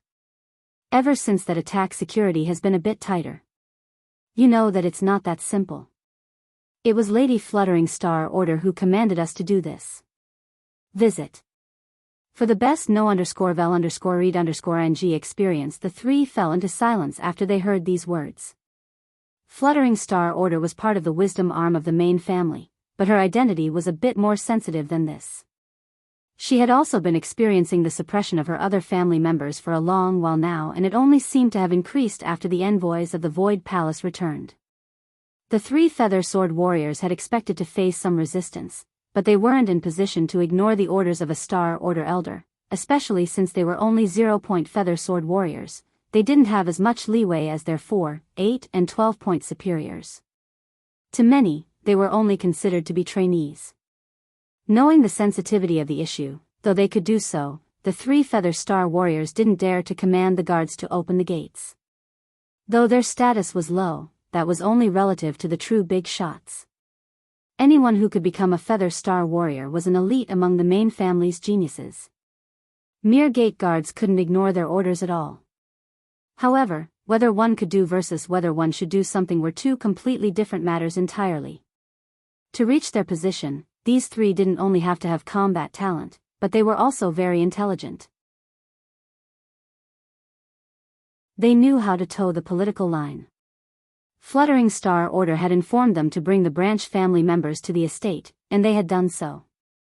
They had even gone out of their way to speak flowery words and made these kids feel like they truly had a chance to snatch greatness. They had done enough. If the gates were shut here, Fluttering Star Order couldn't blame them. Visit. For the best no_vel_read_ng experience, Lionel continued to silently observe this awkward atmosphere as the minutes began to tick by. However, on the inside, his displeasure was already growing. He could make a guess at what was going on. Clearly not everyone in the Luxnix family were willing to welcome them with open arms, and these feather sword warriors were caught in the middle of this strife. However, this didn't stop Lionel from disliking the situation in the slightest. Yip. Little Blackstar, who had found his way back to Lionel's head, patted his forehead with a small paw. At least the little guy had a conscience. Lionel had almost assumed that he would choose letting those girls play with him over following him. The little mink actually seemed to be warning Lionel about his temper, something that made Lionel himself chuckle lightly. Which of them was the older one now? You would think that little Blackstar would have come back more bestial after absorbing all that void beast blood, but he was actually like this now. Alright, I know. They're a big six-dimensional family, I won't cause trouble. Little Blackstar's paw patting Lionel's forehead again, but the look in the little guy's eye made it obvious that he didn't believe Lionel's words even for one moment. Lionel smiled and shook his head. Maybe I should just leave. How long do they expect to have me wait at this gate? The latest _AP_SODIs are on _the website. Lionel hadn't come for the Luxnix to begin with. He had only come here because his grandfather had told him his mother was waiting for him. It was only after coming to this place that he learned about all of this Void Palace nonsense and realized that this situation might be more complex than he thought. Unfortunately, his mother was nowhere to be seen and he had no idea how to find her. In fact, it even seemed from those gifts that she didn't want to be found for whatever reason. In that case, why was he wasting his time here, then? Having lost his patience, Lionel looked over to Noah. He planned on explaining his thoughts and then Noah could decide for himself whether to stay or not. However, just when he was going to do so, something caught his attention. On the road on the opposite side of the closed golden gates, a white-robed old woman was walking her way forward. Though her gait seemed slow, her every step took her tens of meters. In just a few blinks, she had made it to the gate with a light smile on her face. Open the gates. She spoke lightly, her tone leaving no room for negotiation. Yes. The gate guards didn't dare to hesitate. This was a Star Order elder before them, the now infamous Fluttering Star Order. Visit. For a better user experience, more coming, smiley face. August 4th, 22.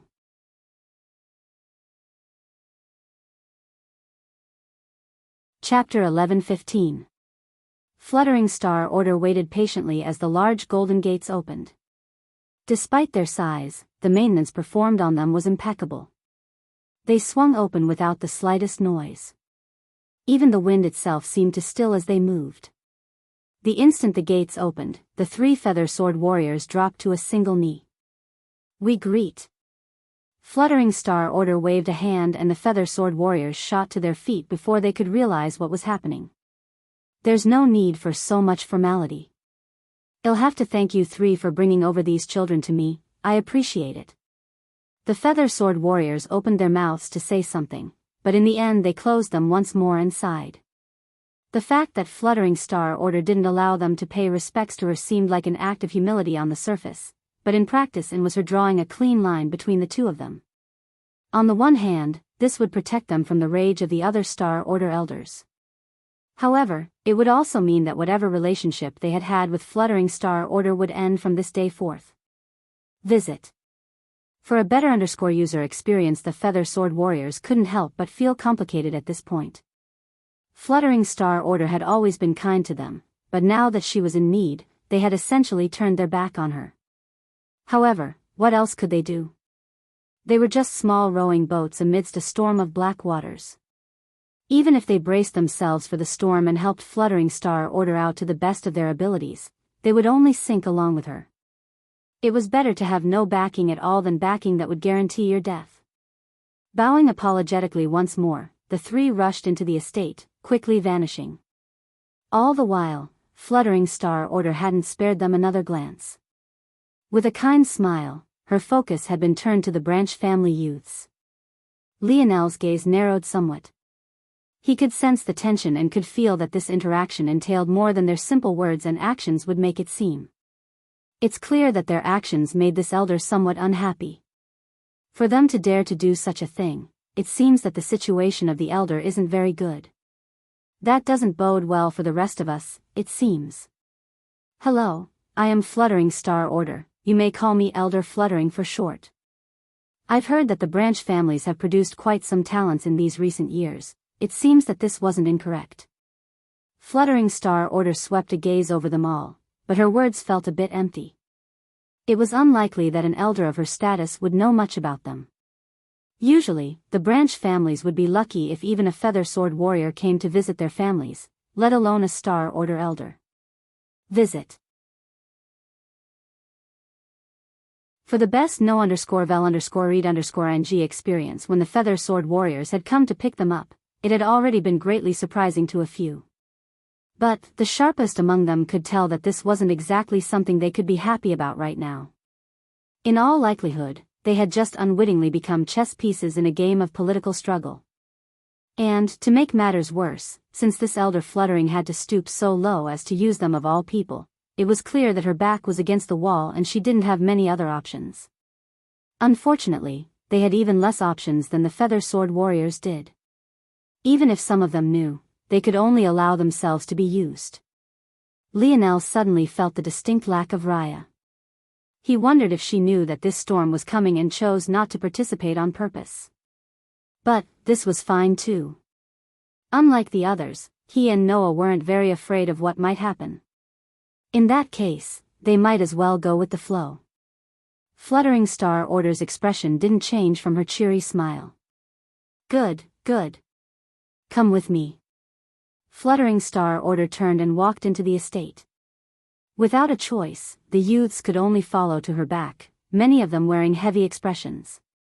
However, Lionel's smile had returned as he strolled forward. The latest _AP_SODIs are on the website. This will be interesting. The Luxnix family estate is quite large and covers about 100,000 kilometers squared. You can find everything you could ever want or need here without much issue, but there are also many restricted areas you have to be mindful of.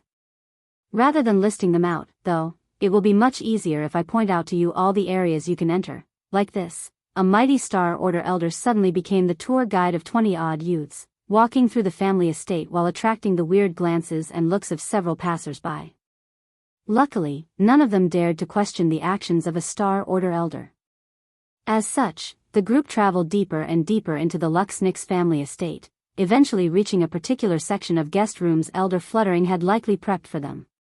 However, there was only so long a cover of paper could hide a smoldering fire. Fluttering Star Order. You've grown bold. The voice was a cross of shrill, crass, and hoarse. If Lionel didn't know better, he would have thought that this old woman's vocal cords was forged of a fork and a steel plate. If it wasn't for Lionel's mental fortitude, his spine would have shivered beside itself. The old woman wore a white robe not much unlike Fluttering Star Order, and she had the lingering marks of a beauty in her old age as well, something both shared. However, this woman's face was far more twisted, and there was the mark of a flickering flame on her forehead. The latest _AP_SODIs are on the website. Had Lionel been there the day the Void Palace envoys arrived, he would have recognized this woman as Sparking Star Order. It seemed that the Star Order elders were still at a head. Even now, the matter only seemed to have grown worse.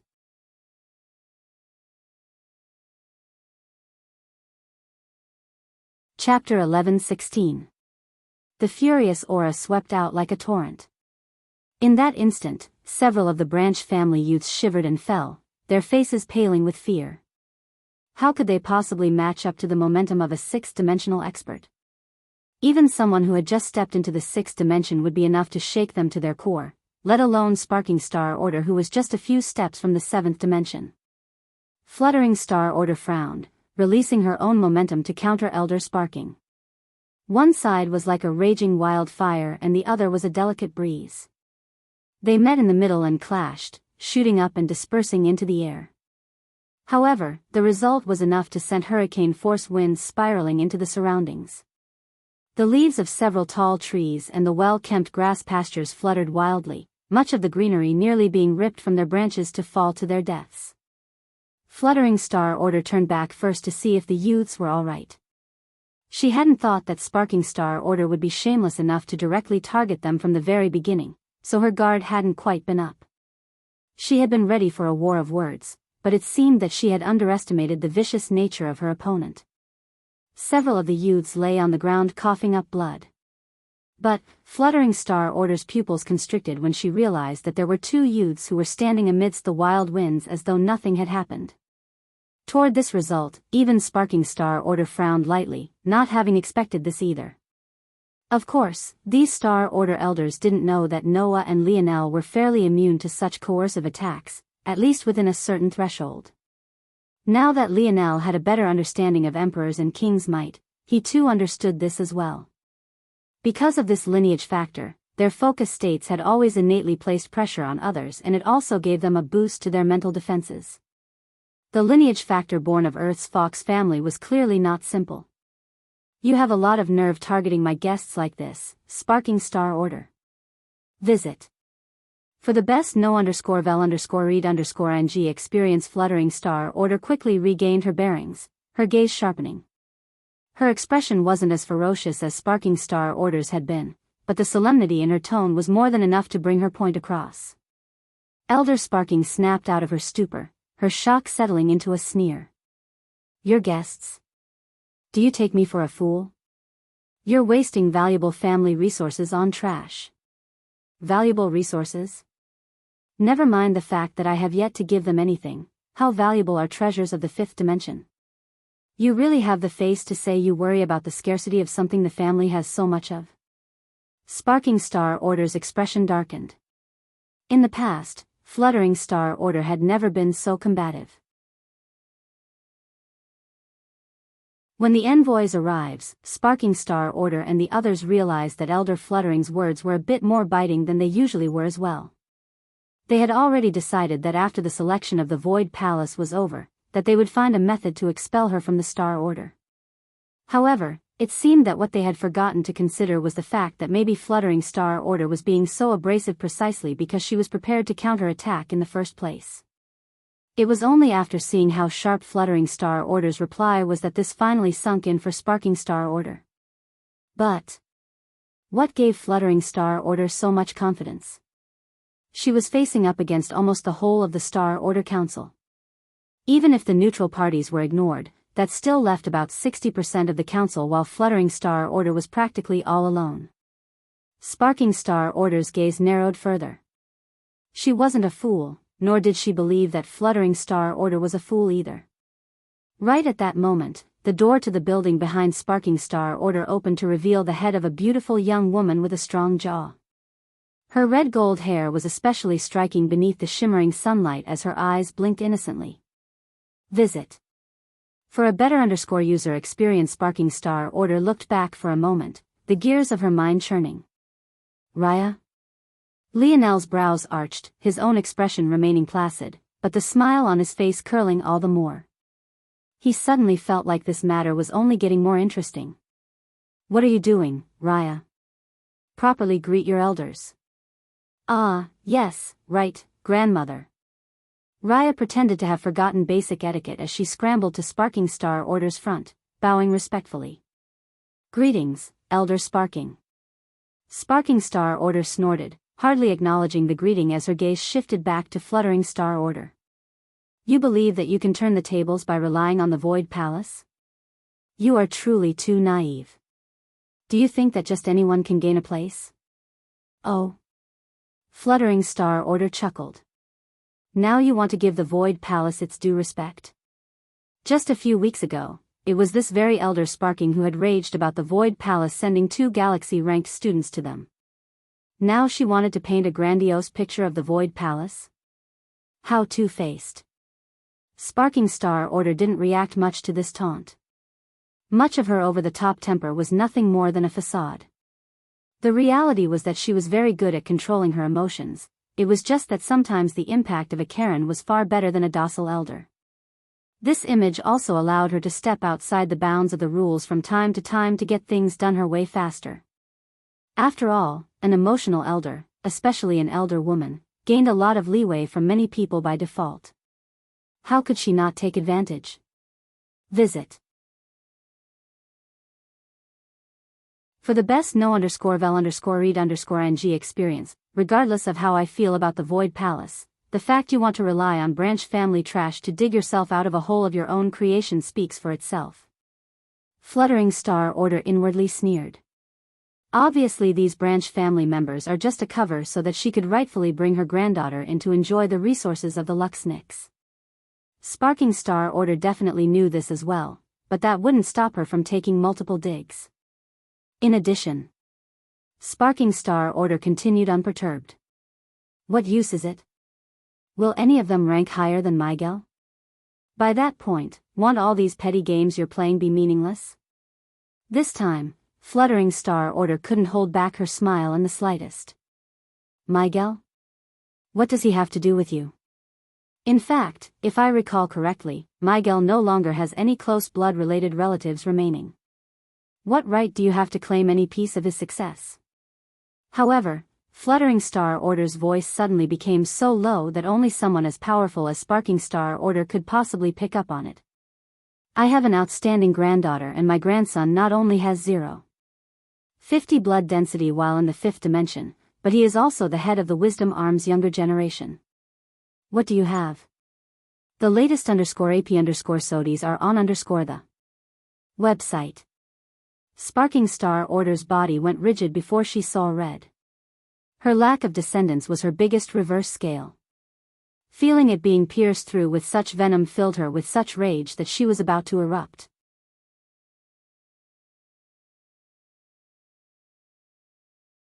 Chapter 11:17. Author's note: Fluttering Star Order is not Lionel's grandmother. She is simply someone who sided with Lionel's grandmother at the time and received backlash for it. Now, she's trying to carve out a path for herself. Fluttering Star Order no longer held back with her words. She knew well what kind of scar this was for Sparking Star Order, especially considering how she had lost her descendants to begin with, but Fluttering Star Order no longer cared about these matters of decorum. Considering how far these matters had gone, even if she wouldn't lay all her cards face up just yet, she wasn't far from doing so either. Sparking Star Order's rage suddenly became a dark laughter. The smoldering heat of her fury simmered almost tangibly. For a moment, she truly almost lost control of herself. After she began to use this facade of a short-tempered woman, it had ironically been a very long time since anyone had blatantly provoked her in this way, so she was unused to it. It seemed that her acting skills had gotten just a bit too good. Good. Sparking Star Order nodded. "I'll take your words under advisement." Sparking Star Order lightly tapped her bulbous walking stick, her body vanishing in a flutter of butterflies formed of flames. Before they knew it, she was gone. Raya, who had just been politely bowing to Sparking Star Order, straightened out her body and looked toward her grandmother. She never knew that her grandmother had such a sharp mouth, but this only made her feel even more guilty than usual. For a usually mild-tempered woman like her grandmother to act like this now, it could be imagined how much hardship she had experienced in these past several years. Raya gripped her fists tightly. She had to claim a spot in the Void Palace for her grandmother. Only in that way could she wash away the years of humiliation she had suffered. Visit. For a better user experience, Fluttering Star Order patted her granddaughter's head with a doting expression before turning back to the rest. For the next month, you all can stay here. As I've said before, there are many areas you cannot cross into. If you die at the hands of someone you offend, there will be nothing I can do for you. For the duration of these matters, you'll be under the leadership of my granddaughter. Her expression turned far more serious as she continued. So long as you can follow instruction and work hard, there will be benefits. If not, Fluttering Star Order didn't finish her words, but the branch family youths, many of whom were still on the ground wheezing from the earlier confrontation, felt that this woman might very well be far less amiable and caring than they had originally thought. Raya swept a gaze over the youths and shook her head. It landed on Lionel and Noah before her brows scrunched up. She remembered Lionel and Noah, and even remembered how they had met.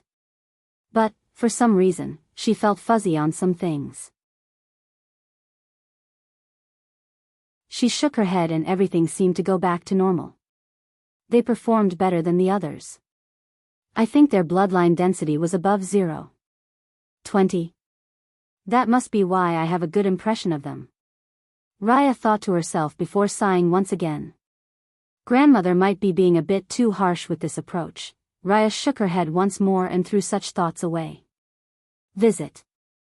For a better user experience, I'll leave these matters to you, little Raya. With that, Fluttering Star Order vanished as well, a gentle brush of wind being left in her wake. Lionel stared at where the elder had disappeared, his expression fused with a mixture of amusement and coldness. He didn't need to understand the full story to know that even if Fluttering Star Order wasn't so bold as to call them trash like Sparking Star Order had, she didn't think of them very much differently at all. There was no doubt in Lionel's mind that their role here was likely to act as cannon fodder for Fluttering Star Order's granddaughter and her grandson as well. As for what they were needed as fodder for, it was likely to be the Void Palace's selection. Lionel wasn't entirely sure how it worked, so he could only guess this to be the case. But, he didn't believe that he was very far off either. So this is the Luxnix family, huh? Lionel's expression gradually lost much of its amusement to be left with nothing but indifference. Now that things had come this far, Lionel knew he couldn't leave. Never mind whether or not Fluttering Star Order would allow that, but considering how frequently that woman had mentioned how they weren't allowed to roam about the estate randomly, even mentioning how they might be killed, it was clear that this was a not-so-silent hint at just how caged they were. Visit. For a better user experience, Fluttering Star Order's stance couldn't have been more obvious. She hadn't gotten their names, didn't ask about their abilities, and she hadn't even double-checked if they really had 0.10 bloodline density or not. It was as though it simply didn't matter to her.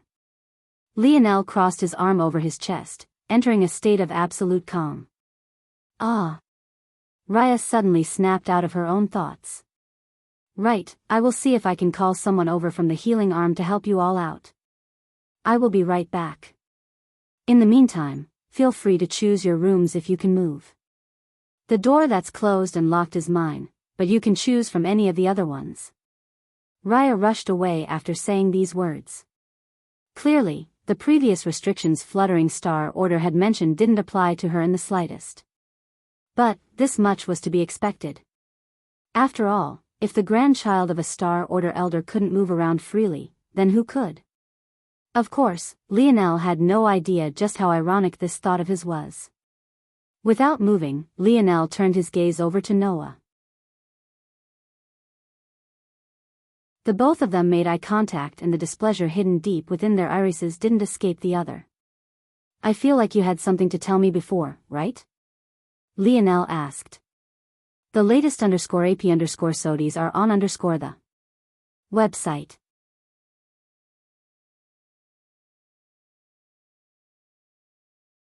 Chapter 11:18. Lionel and Noah entered the building. It was quite the luxurious place, even several levels above the hotel the two had just been in. Lionel could feel that there was a force-gathering force art embedded into the building itself, making him feel as though he gained twice the results with half the effort in this place. The pair eventually realized that the so-called locked door Raya referred to was the entire top floor. It would have been a bit naive of them to believe after what happened before that their accommodations would be exactly the same, but after seeing the truth of it all, they couldn't help but laugh coldly. The two ended up in the dining room. There wasn't a large spread of food, but there were some small servings of fruit and snacks. Lionel had never gotten the chance to finish eating, so he just took what he could get. Noah sat across from him, seemingly hesitating on how to start. But in the end, he just shook his head. "I don't know the full details of the story. All I know is what I've managed to pick up from the conversations of Imperial Grandfather and Father. They also don't seem to like to talk about it often. Or, more accurately, Imperial Grandfather can't be bothered. Whenever Imperial Grandfather is finished with a topic, it's too difficult to get him to open back up again. Visit. For a better user experience, to start. The relationship between Imperial Grandfather and Grandmother is quite estranged. Though Imperial Grandfather has never said that they are divorced, it's functionally no different. I have never met Imperial Grandmother, but from my understanding, she is likely somewhere in the Luxnix estate, secluded from others. I'm not sure if she would even be aware of our arrival or not. As for what separated our Imperial grandparents, I wasn't sure at first, but the matter is likely related to you. Sometime in the past, not long after you were born, you were entrusted to Imperial Grandmother. Your birth was very hard on Imperial Aunt from my understanding, and she very nearly died. This caught many off guard because it wasn't something even the healing arm of the Luxnix predicted. Mothers sometimes face trouble during childbirth when the father comes from a far higher dimensional world, but it was thought that Imperial Aunt wouldn't have this issue due to her talent. Not only was Imperial Aunt already at the 6th dimension at the time, but she was also the wielder of Earth's world spirit. The amount of life energy and vitality she had should have dwarfed most women even of 7th dimensional worlds. Regardless of what reasons there might have been, Imperial Aunt's condition was a matter of life and death after your birth. Imperial Grandfather couldn't do anything from Earth, and Imperial Aunt had wanted to give birth by Imperial Grandmother's side, so she chose to do so in the Luxnix estate. The result was Imperial Aunt's life hanging by a thread and your father having no choice but to take her away. I have no idea where your father took Imperial Aunt to be treated, but I do know that she came back healthy and feeling better than she ever had. The trouble, though, came in what happened while they were gone. Visit. For a better user experience, though I'm not certain of where your father took Imperial Aunt, it must have been either a very dangerous location or at least one greatly inconvenient to take a child. As a result, you were left with Imperial Grandmother. This is the point in the story where I have the largest gaps. I only have certain speculations. Something was done to you in the absence of your father and Imperial Aunt. Imperial Grandmother likely trusted the wrong people. Back then, Imperial Grandmother's status in the Luxnix family was very high, maybe only short of 1 or 2 people, if that. Due to that, she carried the weight of many duties. Your father and Imperial Aunt were gone for far longer than anyone expected, as such things reached a point where there were certain duties that Imperial Grandmother couldn't continue to put off. As such, you were put into the care of people Imperial Grandmother thought she could trust, and the result was something being taken from you. As for what that something was, I also have no idea. Noah gazed into Lionel's eyes, but all he saw was a vast abyss looking back at him. From the start of the story to this point, Lionel hadn't spoken a single word, nor did he interrupt or show any sort of reaction. The latest _AP_SODIES are on the website. However, Noah could feel it. That abyss in his eyes only seemed to be getting deeper. The fact Lionel had long since stopped eating spoke volumes. This middle portion of the story is too muddled for me to give you any great details. What I do know is that whatever was taken from you also placed you on the brink of life and death. You had gone from a very healthy baby boy, likely a size too big for a child your age, to practically a shriveled-up corpse. Had Imperial Grandmother not found you in time, it was very likely that you would have died. I'm not sure where in this timeline your father and Imperial Aunt came back, but it was decided that the only way to save you was to bring you back to Earth. As for why that is, I'm not sure either. Unfortunately, Imperial Aunt had already become a student of the Void Palace. Under normal circumstances, she should have been executed for getting pregnant while having this duty in the first place. But, the Void Palace, for whatever reason, looked the other way. Having already bent their rules once, they couldn't allow Imperial Aunt to bend them again to remain by your side, so she was forced to return. Lionel's expression didn't fluctuate in the slightest, however his mind was a different story. When he first awakened his dream force, all of his memories had returned like a flood. And yet, he had only remembered his mother's face, but he didn't remember his grandfather or grandmother. Why was that? The latest _AP_SODIES are on the website. You actually brought us here to tend to branch family trash? Do you think my time is so worthless? A sudden sharp voice carried in from the outside to reach the ears of the pair of cousins. Lionel gently placed a half-eaten fruit down on the plate before him and walked out with slow and deliberate steps.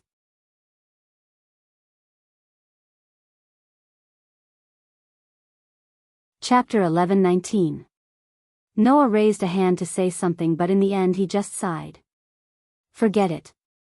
Imperial Aunt is probably somewhere, right? If not, Imperial Grandmother definitely is. Maybe if he makes a large enough commotion it'll alert her before we die. Noah rose up and followed after Lionel. Lionel stepped out the building to find a fuming Raya and a group of 3 youths, each of whom wore expressions that were a cross of unhappy and sneering.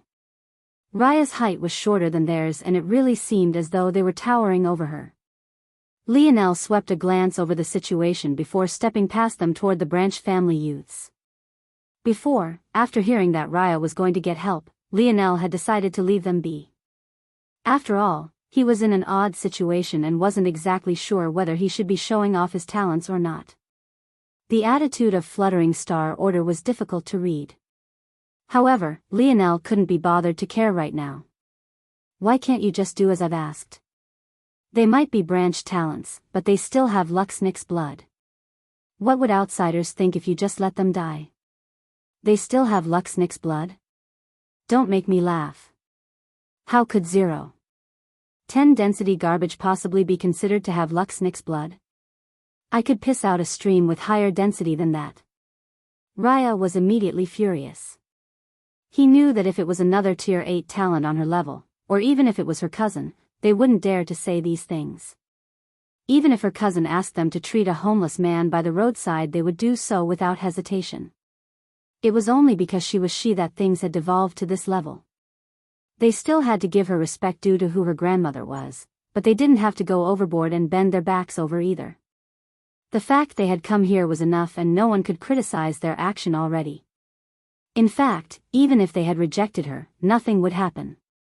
Seeing the silence of Raya, the leading youth, a young man by the name of Alphen, sneered. However, his expression faltered a bit when he noticed Lionel. The latest _AP_SODIES are on the website. After a bit, he sneered. You're even stowing away more trash in your personal courtyard. To think that you'd waste the family lands like this. Alphen was already unsatisfied himself because he had yet to earn such a place. He could only stay with his branch of the main family or in the collective housing of the healing arm. Only those of the 6th dimension or 5th dimensional talents with great contributions could have a courtyard of their own. It was no wonder he was jealous. Lionel didn't even seem to hear Alphen, something that greatly displeased him. Though the branch youths on the ground tried to hide it, Alphen could sense their trembling rage toward his words. And yet, Lionel had treated him like he was air. As though that wasn't bad enough, a second young man came out not long after and swept a gaze by him.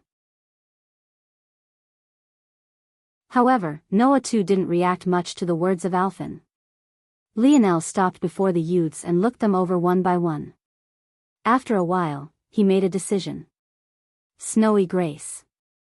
Lionel reached out a hand and his snow force erupted.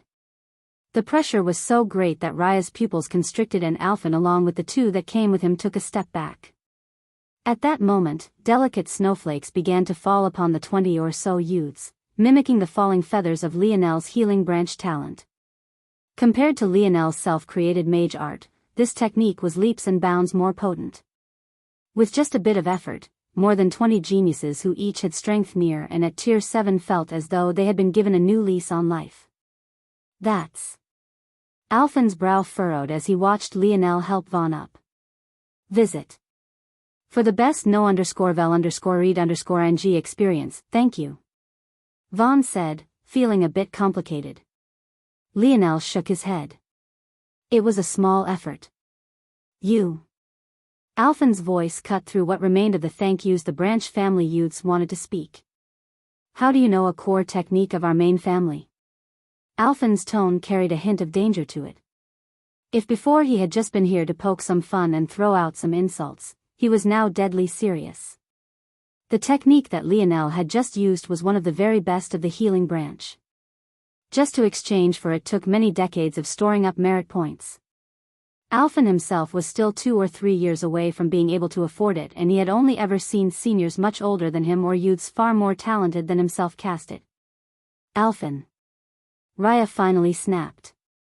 Do you think you can just treat my people however you want? If you wanted to come up with a lie, shouldn't it be far better than that?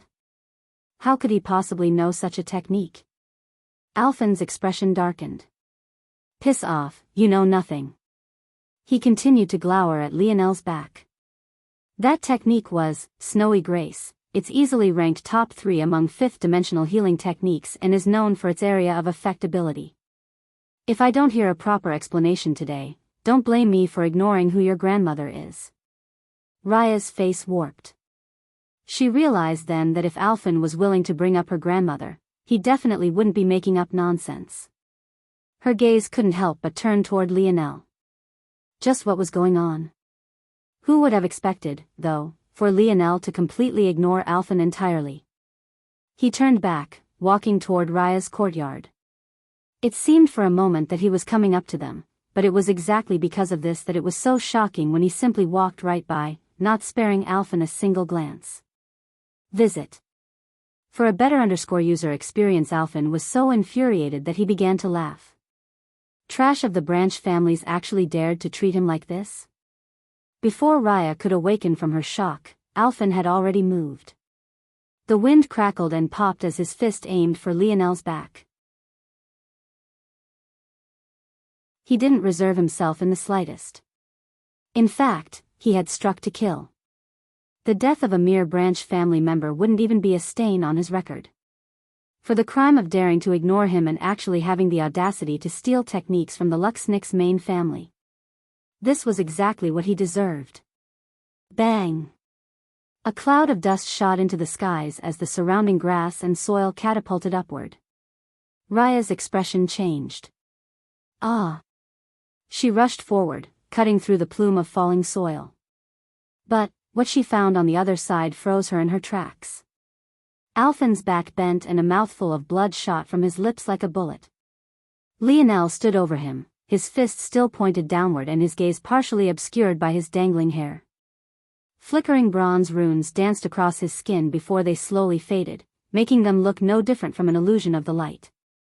Alphen's right arm was bent at a disgusting angle, but this was the least of his problems.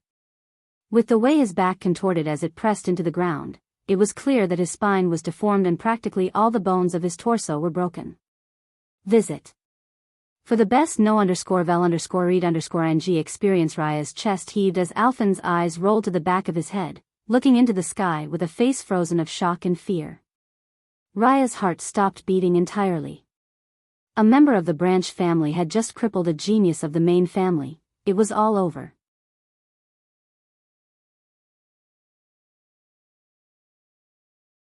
Chapter 11:20. Lionel's fist dripped with blood that wasn't his own, his forehead flickering with the light of a golden spear. In that moment, he had activated his duality domain and, let alone harming Lionel, Alphen had had all his strength sucked away in an instant. Their exchange had become akin to a toddler throwing a fist at an adult. With the difference in the toughness of their bodies, Alphen was crushed near instantaneously. However, the smoldering abyss of Lionel's gaze didn't seem to calm in the slightest. He slowly rose to his full height as the loose soil fell back down to the earth and the true state of things was revealed to those beyond Raya. In that moment, the snide sneers of the two who had followed Alphen froze, their expressions warping. Lionel's gaze didn't spare them a glance. He simply turned and walked away. Raya was stunned. Why was he still acting like nothing had happened? Why, wait. Raya called out, but she found Noah instead of her true target. The latest _AP_SODIES are on the website. I'm not sure if you want to be so eager to talk to him right now, honestly. He's not the biggest fan of you either. Raya choked on air. What the hell did she do? Her expression changed. She had felt a bit bad about what her grandmother was doing, but that was all. Maybe, on a deeper level, she felt that this was more of an opportunity for these branch family youths than a detriment. In many cases, those that thought and acted like her were the worst kind of people. They had enough sympathy to understand, but ultimately their own goals superseded whatever inner moral compass they had. Raya hadn't thought so deeply, so while she was off-put by Noah's words in the beginning, a slight resentment and an unwillingness to accept them came soon after. Her lips downturned into a frown as she immediately took the moral high ground. Do you have any idea what your cousin has done? Raya's head snapped back toward the two youths who still remained. But they had seemingly long taken their cue to run, not wanting to be the next victim. Raya immediately had thoughts of silencing them, but this was obviously not for Lionel's sake, but rather her own. The trouble that this event would bring wasn't something that her grandmother was ready to deal with just yet. This area had just taken the clash of two six-dimensional experts and yet no one had come to check up on them. The only reason why there was such damage here was because this soil was rich in nutrients and loose, its structural integrity was inherently not very high to begin with. That was to say that in such a sturdy six-dimensional world, the ripples of battle didn't carry very far. Visit. For the best no_vel_read_ng experience that seemed to make silencing these youth possible. But the issue was that too many had seen Raya go over to ask for help. And, on top of that, these weren't nameless youths. They weren't anywhere near the top-line geniuses of the Luxnix main family, but they still had quotas and responsibilities. Their absence would be noted. At best, she would be able to hide this matter for 2 or 3 days before it blew up in her face. And, because she had silenced them, the backlash would be even worse. Damn it. There's no other choice but to let him take the fall for it. I have to inform grandmother so she can deal with the aftermath.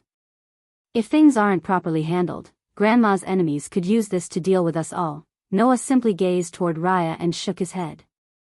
Did the current Lionel seem like he cared about how much trouble he caused now? Lionel walked through the dining room and entered into the kitchen. Hey! What are you doing here? This place isn't. One of the many cooks of the courtyard frowned when they saw Lionel. They had all been preparing a large feast for the youths who were coming today, so they had already been working all day. All of them were force pill crafters, so it was safe to say that they had plenty of arrogance of their own. Though, whether this arrogance was right or not was a different matter entirely. These were clearly still apprentice force pill crafters. Why would Fluttering Star Order truly go all out for a bunch of branch family youths? Visit. For a better user experience, Lionel, though, completely ignored them. His hand reached into an open oven with billowing flames and took out an enormous beast spread. The force pill crafter's expression warped. Originally, they had wondered if this young man had a death wish. The flames in that oven were enough to incinerate a fifth-dimensional beast to ash. Who in their right mind would reach their hands in there?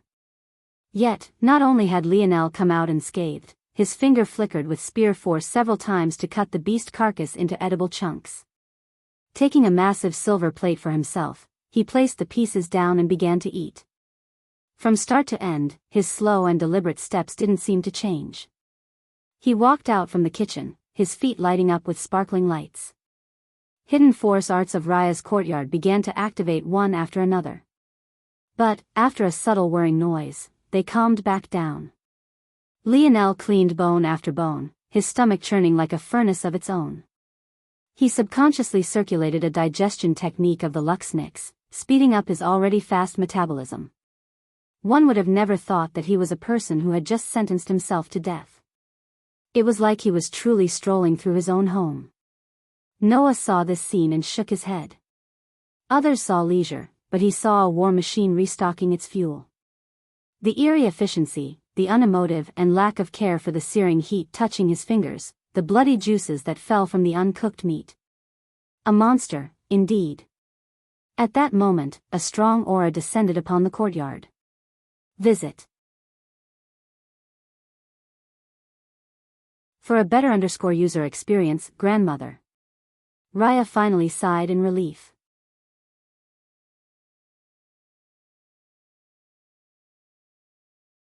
Chapter 1121. Fluttering Star Order frowned. She hadn't expected to come back here so soon. It had only been barely a dozen or so minutes since she left, if that. Had this matter occurred just a few minutes later, she wouldn't have been able to return at all, as she had many things to handle with her status. At the same time, she was baffled by it all. How, exactly, had things gone awry so soon? Fluttering Star Order didn't immediately ask her granddaughter any questions and instead looked around. When she saw Alphen's half-dead body, her gaze narrowed. Raya, did you do this? Didn't I already warn you? No, grandmother. It wasn't me, that's the problem. It was one of the branch family youths. Fluttering Star Order's brows furrowed. Her immediate thought was that that was impossible. Even with what she had planned, it would take the entire month to squeeze out the potential of these youths. And, even then, they would have to fight a long and drawn-out battle just to match a person like Alphen. The idea that one could defeat Alphen in just a dozen or so minutes made little to no sense. However, she didn't believe that her granddaughter would lie like this either. Raya knew how important these matters were to her, and she wouldn't mess around unnecessarily. Seeing her grandmother's confusion, Raya quickly described the events as succinctly as she could. It was only after this that Fluttering Star Order came to grasp the details. Unfortunately, this did nothing to alleviate her state. If what her granddaughter said was true, this would be troublesome. She agreed with Raya's decision to let the youths go. It would only make things worse to try to detain them or to even go as far as to silence them. But, the weight of everything else would be troublesome. Visit. For a better user experience, there's only one choice, then. This boy will have to bear the weight of his own actions. Fluttering Star Order didn't think much of Lionel's victory. Alphen was as average got in the Luxnix main family. Plus, she had already noticed something off about Lionel and Noah after they withstood Elder Sparking's aura. As far as she was concerned, it was just a small surprise as well as a shame that Lionel didn't have the ability to control his temper. Obviously, Lionel could have been a great help to her granddaughter. Luckily, there was still Noah. Hopefully, he would bring her a pleasant surprise as well. Where is he? Come out, no. Just as Fluttering Star Order was about to force Lionel out, a sudden voice called out to her. Esteemed Elder, please wait. Fluttering Star Order's frown only deepened when she realized the one who had interrupted her was actually Kian, one of the branch family youths. In fact, he was from one of the top 3 branches Lionel had defeated before coming here. Everything had been happening so quickly that everyone almost forgot that there were still 20-odd youths in various states of injured waiting outside the courtyard. Most had recovered enough to stand, but the neglect they were experiencing was palpable. He only antagonized the healing arm member to help us. And he attacked him first. Visit. For the best no_vel_read_ing experience, it seemed to sap Kian of all his strength to say these words beneath Fluttering Star Order's gaze. That said, how could Fluttering Star Order have not already deduced these things? In her mind, it was likely that Lionel was a bastard child of someone of decent status within the main family. This individual likely broke the rules by giving Lionel a technique he shouldn't have, which led to this result. But now, someone had to pay a price.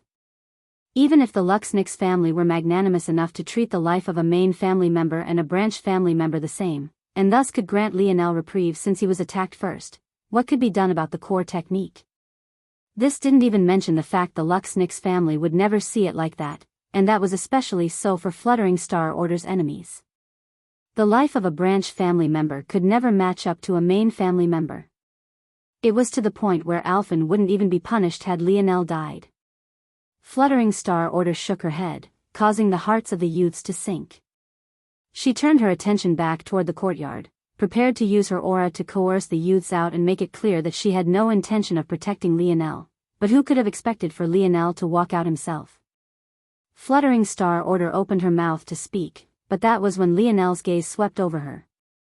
It wasn't just Lionel, but the little mink atop his head suddenly made her feel greatly uncomfortable.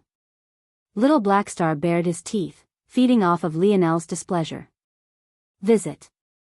For a better user experience in the end, though, Fluttering Star Order was still a Star Order elder who had experienced far too much life. Not only this, but she was well into the 6th dimension and could be considered to be only a few steps from the 7th as well. Her falter only lasted a split moment of a split moment. But, by then, shockingly enough, Lionel had already looked away from her. He didn't seem to be looking for her approval, nor did he care what her judgment was. In that moment, a surge of snow force erupted, 2 magnificent wings appearing to Lionel's back, each one stretching out over 10 meters. With a single leap, both Lionel and Noah landed on top of the building, sitting near the edge as though they were waiting for something. Fluttering Star Order was stunned into silence. Those wings. Even though they were illusory, they would only appear when one was just a step away from the Speed Branch's third awakening. What was going on here? Now Fluttering Star Order could understand why an elder would take the risk of giving their bastard child a core technique while breaking so many of the family rules in doing so. But, that still didn't change anything. Fluttering Star Order's body flickered, her figure appearing above where Lionel and Noah now sat in wait.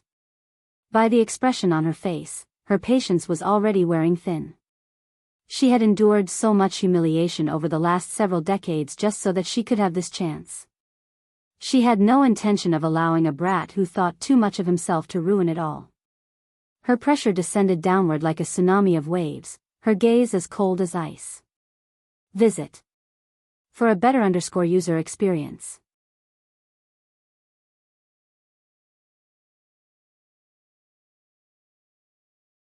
Chapter 1122. Lionel tilted his head upward, not even the slightest hint of a rippling wave to be found within his irises. Get the fuck out of my way. Despite what one would expect, there was nothing different about Lionel's voice. It hadn't deepened, it wasn't hoarse, it didn't carry any rage or forcefulness. One would have thought he was speaking about the weather. Fluttering Star Order was stunned by the evenness of it all at first. In fact, she was so stunned that she didn't register what was said until a moment later. It was only then that her stunned expression warped toward the edge of shock and then unbridled rage. No matter how mild-tempered Fluttering Star Order was, how could she still remain so now? Even her enemies didn't dare to speak to her in this way, least of all a junior she could kill with a single palm. Below, Raya's own expression changed. Did Lionel not understand the situation he was in? Even if her grandmother had no intention of saving him, she was still his only hope at coming out of this slightly less scathed. To slap the face of your potential benefactor like this, what was he thinking? Junior, do you have any idea who you're speaking to? Fluttering Star Order's words boomed, violent wind force spiraling about the surroundings. She bobbed in the skies as though she was as light as a feather, her fury on full display. Isn't it all the same? Lionel replied plainly. Aren't you all the same? Just more worthless people overvaluing themselves above others. Even I don't deem myself to be above another, what right do you have to? Visit. For a better user experience, Noah's expression changed wildly for the first time. His gaze snapped to Lionel's side profile as though he was looking at someone he didn't recognize in the slightest. Why did it feel like these words were both spoken by Lionel and someone who was decidedly not Lionel? It was as though he had taken on the character of someone completely different, but it was impossible to tell until he opened his mouth to speak. What did you just say to me? Fluttering Star Order couldn't withhold her fury any longer. Her palm raised into the skies with every intention of obliterating Lionel where he stood. However, Lionel's words seemed to continue like a slow stream, unhurried and unbothered. I don't know much about force pill crafting, but I can recognize breaking force when I see it. To have prepared so many force herbs infused with such force, what were your plans exactly? To squeeze out all the potential of us branch family members? Fluttering Star Order froze. And then what? Have us ride the wave of excitement, being ever thankful to the Luxnix main family for our rapid improvement? Maybe we would even be so grateful that we would lay our lives on the line for the sake of glory your granddaughter would be the greatest partaker of? Now that I think about it, maybe those of us that died would be the luckier ones, because those who survived would soon find that they wouldn't be able to progress even a single step afterward. They would probably end up thrown to the side like useless trash after you were finished, right? Fluttering Star Order's lashes fluttered. She was ultimately not a person who was so ruthless. It was easy for her to deal with the guilt when no one else was aware of it, but having things so blatantly laid out like this, she felt a deep shame. Visit. For a better user experience, Lionel had simply learned too much about breaking force in recent months. And, using his dream sculpt and dream simulation abilities, deducing the end result was as easy as breathing. Not all breaking force was created equal. Lionel completely ignored Fluttering Star Order's internal struggle, his foot lightly tapping the roof of the large mansion. In that moment, the ground began to rumble, for enormous pillars beginning to rise up from the earth. They all shimmered with a blinding silver luster, etched with all sorts of ancient and enigmatic patterns. You. Fluttering Star Order's expression changed. She couldn't really grasp what was going on, but as someone with high snow force affinity, her internal sight was likewise powerful. She gained a general understanding in just a breath. Lionel breathed out a heavy breath, showing the first signs of an emotion for the last several moments. However, it wasn't anger, relief, or happiness. Rather, it was just fatigue, something so rudimentary that even a beast could have displayed it. And yet, right then, an inconspicuous necklace around his neck began to glow as force surged toward it, slowly replenishing Lionel. When you go, Lionel began to state plainly, his palm flipping over to reveal the Northern Star pendant, tell your counterparts that I've come for what's mine. When I go. Wait, is that? At that moment, a gripping force took hold of Fluttering Star Order's body. A strong spatial force caught her completely off guard. Before she realized what was happening, her body flickered and disappeared. Visit. For a better user experience, when Fluttering Star Order reappeared, she found herself in a random corner of the Luxnix estate, an expression of shock plastered onto her wizened features. My counterparts? What counterparts do I still have? Grandma? What did you do to my grandmother? Raya's shrill cry came from below. But, if even a Star Order elder could be teleported away, if Lionel didn't want her to move, she wouldn't move. Lionel stood atop the mansion as though he hadn't heard a thing Raya said. His expression was just as indifferent as always, the abyss that was his gaze staring off into the distance. No one could tell what he was thinking. Noah's looked toward the pillars. He could tell that even now, Lionel hadn't quite recovered from summoning them, but this only left him speechless. Just what was Lionel planning on doing here, exactly? At that moment, a commotion in the distance was stirred. Two familiar figures leading a group of at least 20 quickly closed the distance, their expressions livid. Raya's face warped, her heart skipping several beats. She recognized many of those seniors. What they lacked in talent they more than made up for in seniority and time spent practicing. Among them, there was even the current head of Alphen's division of the healing arm, the quasi-six-dimensional division head therein. The latest _AP_SODIs are on the website.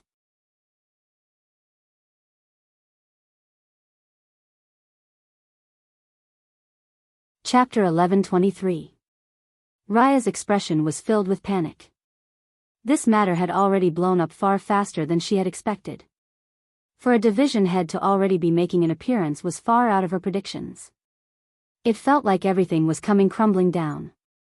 Division head Thurin's expression didn't give much away initially. He had a placid look on his face. He only showed the slightest hint of a frown when he noticed the 4 enormous silver pillars that surrounded the courtyard. He could sense the strong spatial and earth force fluctuations, and it left his heart unsettled. He came to a stop outside the pillars, his gaze sweeping over to find a small pit where Alphen's body lay, still deformed.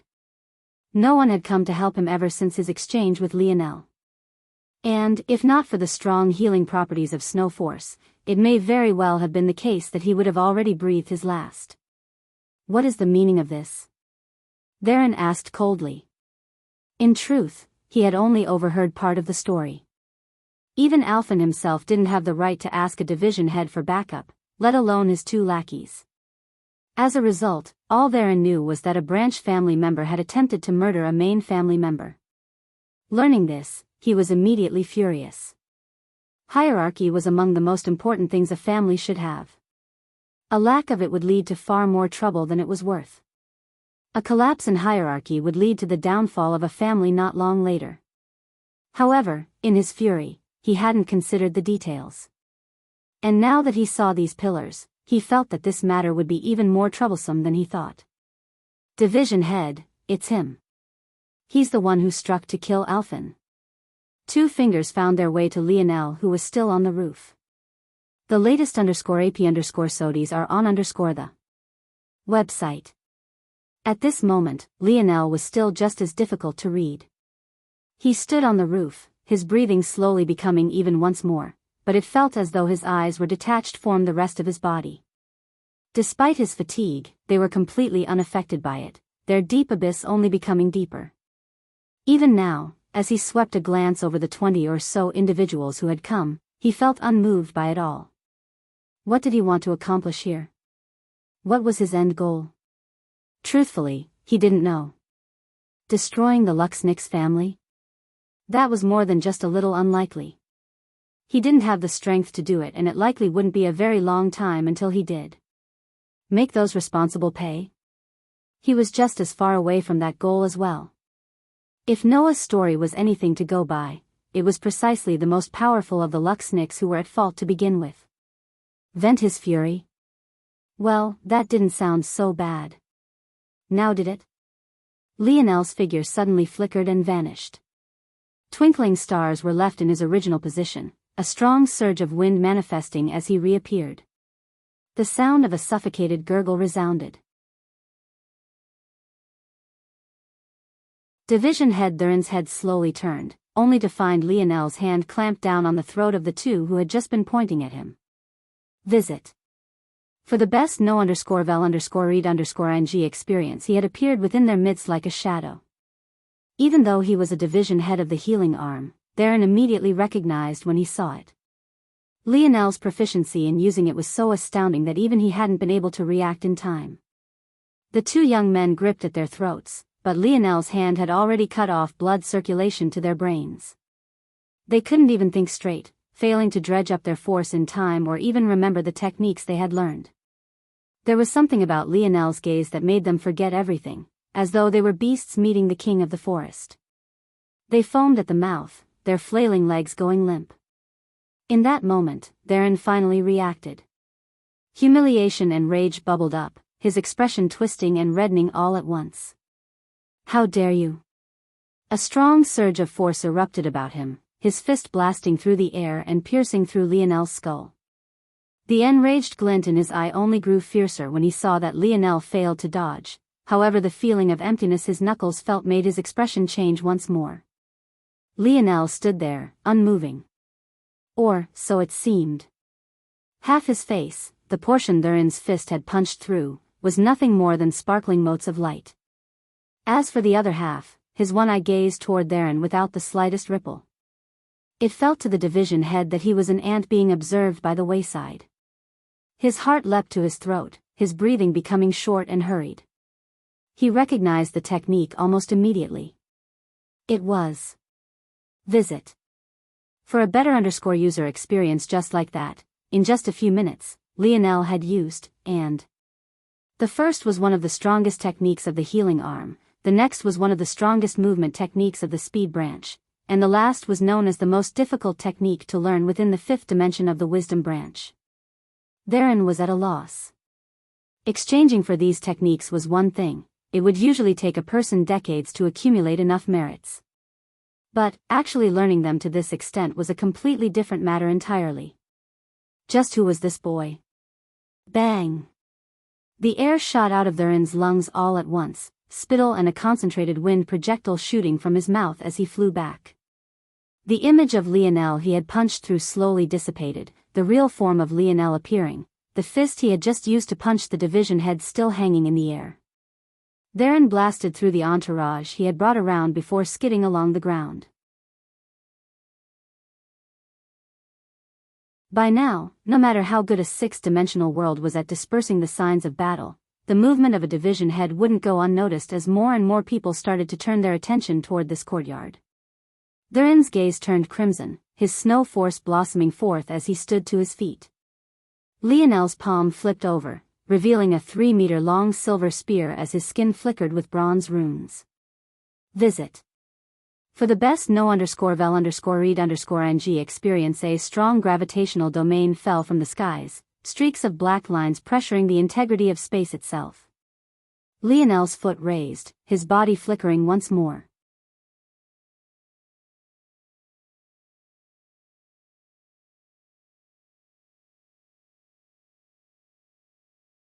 Chapter 1124. When Lionel reappeared, he had already donned a silver armor from head to toe, a visor of silver-black blocking his abyssal gaze from the world. Thurin felt a pressure the likes of which he hadn't felt in countless years. How long had it been since he was forced into such a battle? He had long since stopped having to scratch and claw for his position in life, and even back when he still had to, his role had never been so violent or necessary. The bloodlust coming from Lionel's body was practically palpable. It was as though the moment his gaze vanished, taking with it the distraction that froze the heart of the world, the tangible form of what had taken root in his chest was bared for all to see. King's might rolled off of him in waves, his very consciousness itself constricting the throats of those unlucky enough to lay eyes on him. And then, his spear swung down. Thurin's throat squeezed down on itself, his rage almost evaporating into the skies above. It was only then that a strong will to live manifested out from the depths of his soul. He roared. But it was as much about shaking the fear from himself, as though cobwebs fogging his mind, as it was about asserting his dominance. The snow force that had receded under his apprehension came back twice as strong, his palm flipping over to reveal a flexible sword that shot out like a whip with just the slightest flick of his wrist. The sword had always been a favorite of the Luxniks. It could be said that over 90% of their weapon-type techniques were constructed with the sword in mind. And, of those 90%, another 90% focused on the speed of said sword. It could be said that among the pinnacle sixth-dimensional families, the Luxniks had the swiftest blade. Clang! Lionel's spear spun in his hands, his downward swing becoming a frontal block that deflected Thurin's own blade to the side. A golden spear lit upon his forehead, its light growing every brighter with each passing moment. Visit. For a better user experience, Thurin's wrist and forearm quaked every time his sword clashed with Lionel. Despite the size difference of their weapons, he couldn't seem to gain a speed advantage. And, when it came to strength, momentum and heft, Lionel seemed to surpass in him all aspects. Under the astonished gazes of those who had come with the division head, including Raya who still couldn't seem to move, Theron was forced back again and again. Lionel's spear spun around his back. The clink of a mechanism unlocking as the opposite end snapped into his other palm resoundingly. Lionel held on to both ends of his spear, the chain that connected them dangling behind him. His fighting style changed, his speed becoming even quicker. Both of his hands seemed to have gained minds of their own, and in the blink of an eye, Theron's speed advantage vanished. The silvery splendor of Lionel's spear suddenly gained an all-new shine to it. Natural spear force erupted, every arc leaving crescent moon blades slicing through the air. The canvas of white, silver and blacks left a trail through the battlefield.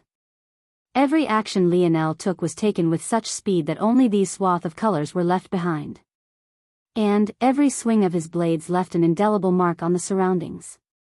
Theron lost the initiative and never regained it. Slicing arcs of blood traveled around and up his forearms, even his robes themselves being torn to tatters. He didn't even have the presence of mind to try and grasp how Lionel had even learned. The latest _AP_SODIs are on the website. Theron roared in pain, humiliation and rage. He couldn't seem to get any leg up on Lionel. He was faster, smarter and stronger. Every time Theron thought he could counter, he hit nothing but an illusion. Every time he was forced to clash head-on, he was sent sprawling back. Every time he tried to maintain some distance to gain some breathing room, Lionel would already appear before him a moment later. It was infuriating to an astounding degree. Theron suddenly froze. His head slowly turned to his right shoulder, only to find a vast emptiness. His arm twirled in the air, separated from the socket it should have been resting in, and his sword barely clinging to the palm of it. A sharp arc of pain rocked his senses when the familiar sensation was doubled with his left shoulder. Before he could process what was happening, a foot was firmly planted into his chest, his body shooting backward as a trail of blood spurted out in his wake. Trash. The word drifted to Theron's ears even in his half-stunned state. It infuriated him so much that a third projectile of blood shot outward, this time from his mouth. Visit. For the best no_vel_read_ing experience, Lionel watched indifferently as Theron skidded along the ground, painting the picturesque scenery of the Luxnix family estate in crimson. He simply couldn't understand why people as weak and inferior as Theron deemed themselves to be so great and important. When Theron went about his daily life, there were probably dozens, hundreds of people, even, that he would interact with that he could only greet humbly. And yet he came here to flaunt what, exactly? Theron continued to cough up blood violently. He wanted nothing more than to tear Lionel limb from limb, but he had actually lost so thoroughly. Use the command token. Use it now. Theron's furious howl traveled through the air before dispersing into the clouds. The students of his department all put on shocked expressions before they scrambled to complete his order, each quickly pulling out a talisman. At that moment, at a gate entrance different from the one Lionel and the others had entered, a convoy of men and women from the Viola family were making their presence known. Richard stood at the helm of the group. Please inform your elders that the crown heir of the Viola family has something to discuss with them. Hearing these words, the guards didn't dare to dally and quickly left to do as they were told. Visit. For the best no_vel_read_ing experience within this convoy, there were many youthful faces. Among them, there were 3 young women Lionel would instantly recognize, one of whom was a woman he wasn't quite sure how to face just yet.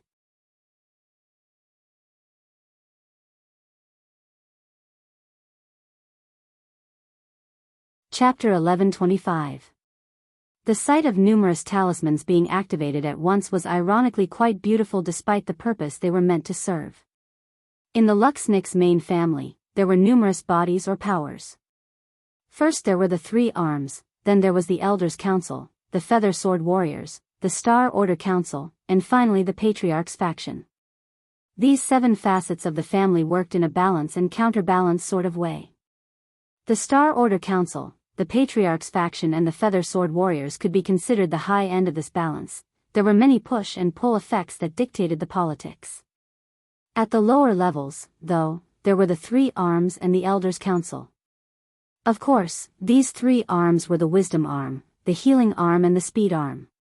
These three arms were overseen by the Elders' Council, a group of seniors that weren't good enough to enter the true elite ranks of the main family, but still had strength given by their seniority and age, nonetheless.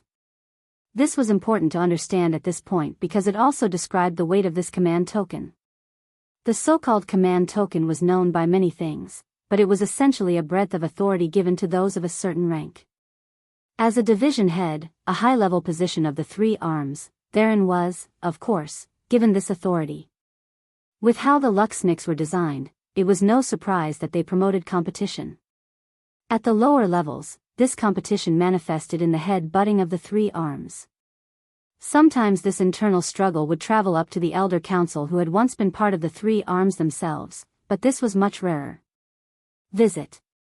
For the best no_vel_read_ing experience. Simply put, battles between the arms was not rare in the slightest. The command token was used when these situations grew to a level that large portions of the arm would become involved. The call of a division head was enough to spring several talents of the healing arm into action. The trouble was that middling talents like Alphen wouldn't be the only ones alerted. In a corner of the Luxniks family estate, a young man stood in the middle of an empty training field. Beads of sweat poured down his body, yet his eyes were unblinking and his sword was steady. He was about to take a step forward when he frowned. He trained topless, but he still had his spatial ring and some ornaments on him. As a force of habit, he never took them off. But he was still baffled when he saw the pendant swinging from his hip glowing. What are these fools doing? It's only a month out from the selection and they've sparked a faction war? Visit. For a better user experience, this young man was none other than the third youth to have a bloodline density of above 0.50, Elodie Luxniks. Like Siller of the Speed branch and Eloquent of the Wisdom branch, Elodie was the preeminent genius of the Healing branch and had completed the first awakening of his Healing branch, instant recovery. Elodie wasn't in the mood to deal with such things. So much of his time in the last several weeks had been spent on entertaining Orinik and Ganner, the two galaxy-ranked disciples of the Void Palace. He hardly had time for himself. And yet, now that he finally found such time, some idiot had used the command token. Elodie was of the mind to completely ignore it. He did have a responsibility as the head of the Healing branch to show up for these matters when their small internal battles rose to this level, but it wasn't strictly necessary either way. It wasn't like any of them could reprimand him. He shook his head. Forget it, I won't go. What a waste of my time. Even as he thought this, Elodie hesitated once more. If a command token had been used, it was possible that one of the other heads was involved. If Siller and Eloquent were participating, it might be worth his while to spar with them. It had been quite a long time since he did so. Ill wait. It'll be obvious soon if they participated or not. The latest _AP_SODIes are on the website. Elodie went back to swinging his sword. Elodie wasn't the only one who noticed the sudden commotion. The flare-up of a command token was something designed to be seen by as many as possible, and many stragglers of the other two arms were alerted to the change as well. In an irony of ironies, a command token meant to be used to signal battle between two arms was not only sparked by just a single man, but it had suddenly put all three arms into motion, as neither the Wisdom nor Speed arm was aware of just which of them was going to be attacked. A surge of Speed arm disciples rushed for Raya's courtyard, their gazes practically crimson with pent-up energy. Many of these youths were individuals who knew well that the Void Palace was selecting disciples, but they were simultaneously aware that they would never be among the selected. This sort of existential nihilism, although in just small measures, had been building up among the average of the Luxniks for the past several weeks now. Suddenly having gained a target to vent their feelings of inadequacy on, they didn't even care to consider which arm they were fighting or if they were battling an arm at all. Only a few who had witnessed Thurin's tirade earlier that day connected the dots toward what might actually be happening, but even they followed along, wanting to vent that uncomfortable feeling in their hearts. Visit. For the best no_vel_read_ing experience soon, over the horizon from Raya's courtyard, dozens of youths became hundreds. The spectators that had been slowly accumulating grew in number as well. Lionel stood in silence, the two ends of his spear in hand, still linked by a chain and separated into three. He hadn't made any move to stop Thurin's commands or the others. Today, he would flip the Luxnick's family estate on its head.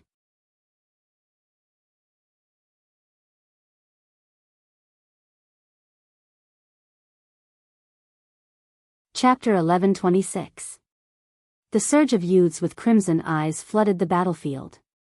But the targets they were looking for didn't seem to be anywhere to be found.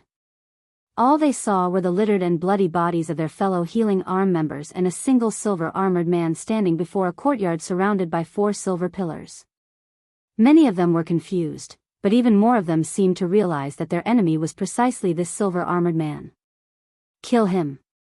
Thurin's enraged roar shook those who were confused out of this state. However, when they heard Thurin call for murder, they were shocked. Though it wasn't like no one had ever died in a faction war, it was still rare. On top of that, it was quite frowned upon. These were the types of things the Elders' Council would step in to stop.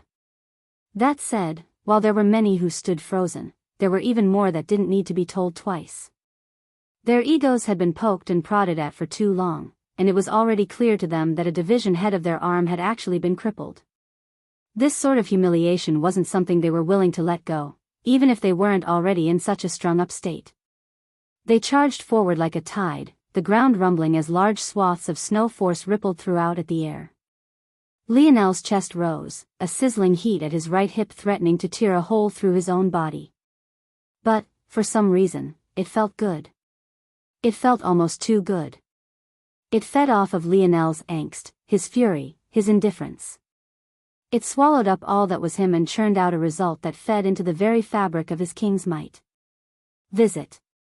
For the best no_vel_read_ing experience these hundreds of youths? It just wasn't enough. Bang! Lionel's foot rose and fell. In that moment, a tidal wave of earth shot out from the ground. First, there was a sprinting set of spiderweb-like cracks, folding and bending the earth to Lionel's will. And then, in the next moment, they shot upward, crashing into the first line of charging healing arm warriors and throwing whatever semblance of unity and formation they had into absolute chaos. Lionel's figure vanished. When he reappeared once more, the falling debris of earth sprinkled about him like the ashes of war. Without the immediate support of the man or woman next to them, the healing arm could only face the carnage they wrought.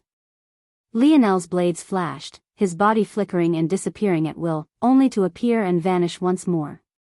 Arcs of blood and crimson followed his path, limbs and horrid screams leaving landmarks of his presence.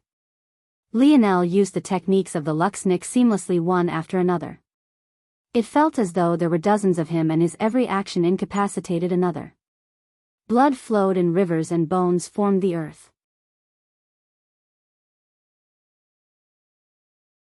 As the curtain of dirt finally descended and the vision of those around cleared to what was happening, half of the healing arm warriors had already been cut down, their lives' blood fueling the soil beneath their immobile bodies.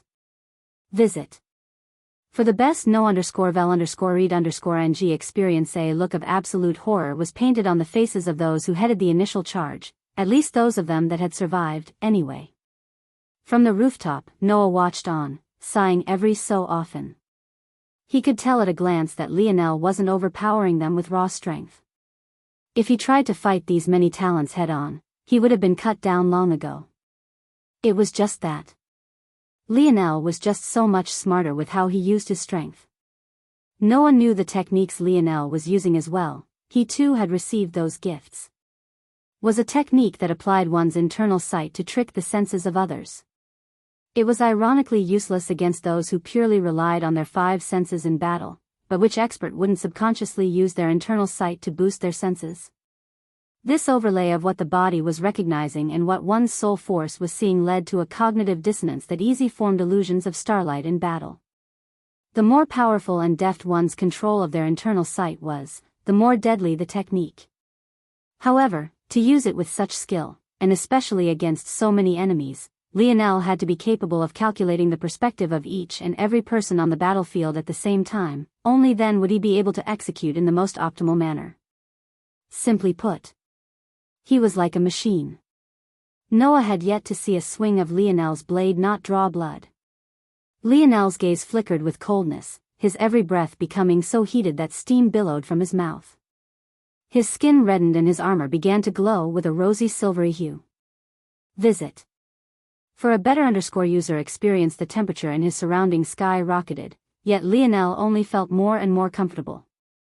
Lionel's blade blocked a sword from one direction, his free hand hacking down and severing the forearm that carried it. His movements became faster and more fluid, his want for destruction and violence billowing off of him in waves.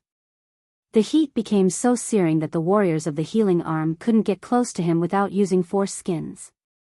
However, their wants and needs didn't cross Lionel's mind in the slightest. In that moment, a furious howl left his lips. It brought with it such momentum that violent concentric circles of pulsing air billowed from Lionel's mouth. Bang! Lionel's aura erupted, force shattering the ground beneath his feet. The momentum of a Tier 2 expert rose from him, shattering the barrier that had held him back and multiplying his strength several times over.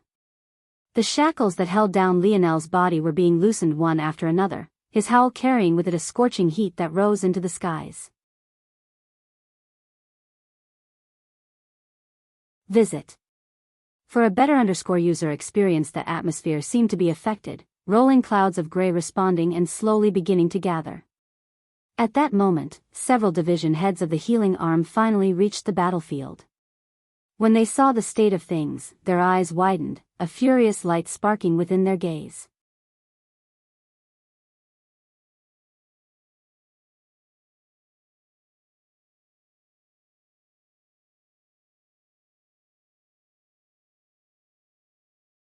Chapter 11:27. The division heads were furious, but they weren't fools.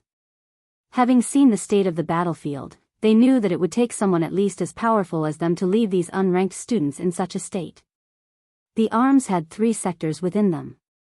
There were the division heads, the unranked students, and finally the rankers.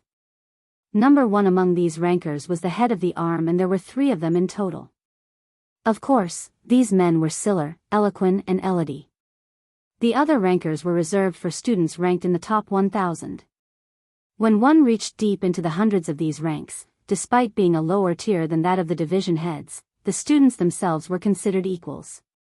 Above this, the rankers could dwarf and even one-shot division heads.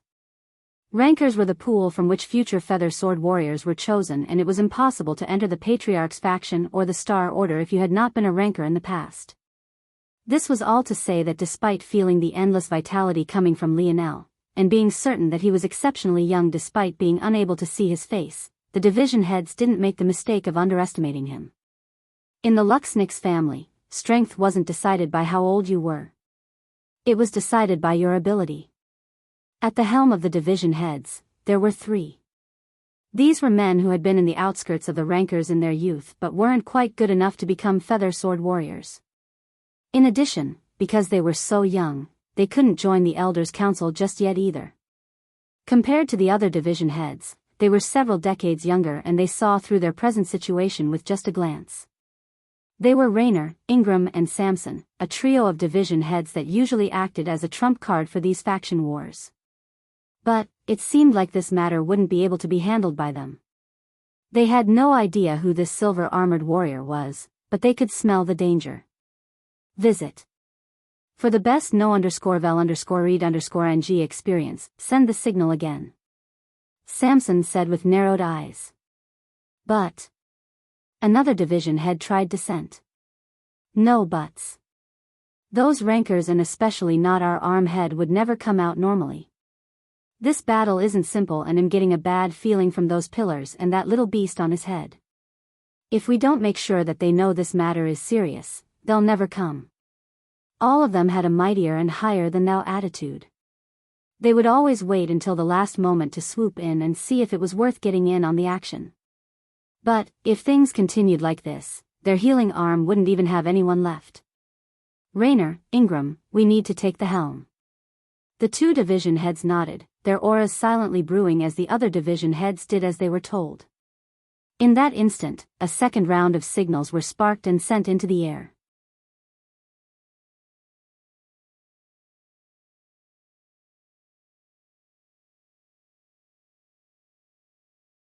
Lionel's hand released one of his blades. With a sharp tug, he pulled on the other side, sending his spear spinning outward in a wide arc. Everywhere the blade passed, an arc of crimson would follow. The range of the spear had increased by a factor of 10, its chains stretching outward as much as 30 meters under Lionel's control. Visit. For a better user experience, with a flick of his wrist, the spear snapped backward. A resounding and satisfying clicking sound echoed across the battlefield as it shot back into place, leaving the afterimages of a silver crescent moon in its wake. The grass beneath Lionel's feet began to wither and fall to ash, small sparks of fire dancing about and spreading into the surroundings. His steps were slow as he walked toward the division heads, the little mink upon his head baring his fangs menacingly. A shimmering golden spear pulsed upon Lionel's forehead, an invisible domain spreading out with his body as the center. It sounded like the whirring of a magnetic field coming to life, just the slightest and faintest purple hue coating the surroundings as the clouds above continued to gray. The lush and beautiful atmosphere of the Luxnix family estate was withering away one step at a time. Blood pooled the ground, flames licked away at the foliage, and the skies slowly darkened, a slight drizzle beginning to pitter-patter. The first droplet that fell upon Lionel jumped about wildly, reaching a boiling point in an instant and evaporating into nothingness. At first, there was only the slightest hint of steam, but as the rain began to grow heavier, the billowing plumes of water vapor grew more and more prominent until it seemed like Lionel himself was made of smoke. Casually using sword techniques was fine against the others, but facing these three, he felt the call of a sharper force. The duality spear vibrated wildly like a beast pulling against its chain. The billowing fog shot up around it, allowing its blade to split it in two. The instant the duality domain crossed the three division heads, Lionel vanished. When he reappeared, he was already at Samson's throat, his spear blade threatening to take a head with its swing. Visit. For a better user experience, Samson's pupils constricted, but his reaction was calm. His task wasn't to win, all he had to do was stall. That was all. Just stall. Stall until they could get here. But, what was this piercing pain? Samson's sword had shot forward to intercept Lionel's spear and even successfully parried it. So what was this searing heat he felt in his opposite shoulder? Samson's eyes widened. In that moment, a three-pronged strike shot out from in front of him and carried into the distance, leaving deep trenches in the ground and causing an explosion of earth and taking with it a spiraling arm and a thread of crimson. Little Blackstar bared his shimmering teeth, his little claws still being held up in a swiping position. Samson felt a foot land on his knee in his distraction, a violent pain erupting throughout his body as his leg was shattered. By the time he had collapsed to the ground, Lionel had already flashed and vanished once more. The latest _AP_SODIES are on the website.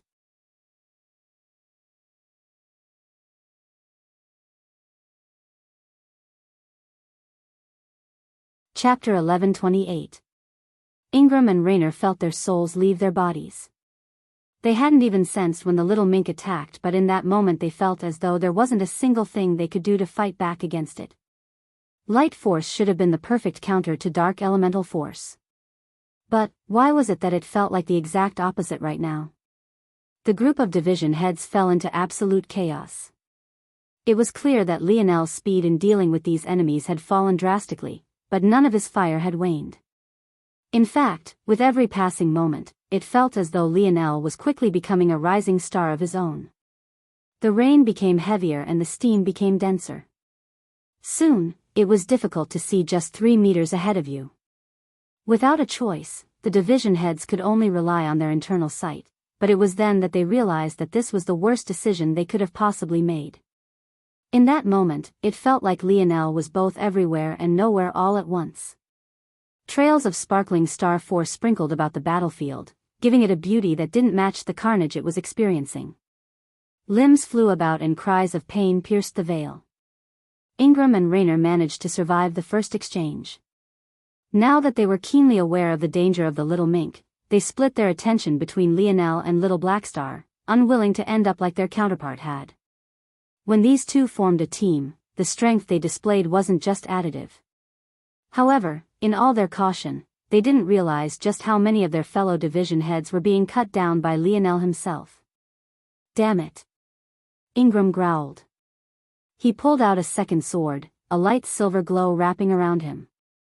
They couldn't allow things to continue like this. The familiar sequence of took form. The latest _AP_SODIs are on the website. Cover me. Raynor didn't need to be told twice, pulling out a white leather whip from his hip. His gaze sharpened, a silver force wafting out from them. His vision brightened. From being able to see just 3 meters, he could now see through the entirety of the steam without issue. Ingram crossed Lionel's path, blocking him from crippling yet another division head. His twin blades moved with a practiced smoothness, alternating his speed with the expertise of a veteran. He had learned long ago that pushing your speed to the limit all the time didn't make you a better sword master. Oftentimes, lulling your opponent into one set rhythm before instantaneously changing it at the right time was far better. However, Ingram very quickly found out that such tricks were worthless before Lionel. In fact, using a technique that Lionel was familiar with before him was akin to courting death. The flat of Lionel's blade skimmed against the sharp edge of Ingram's sword, parrying it upward.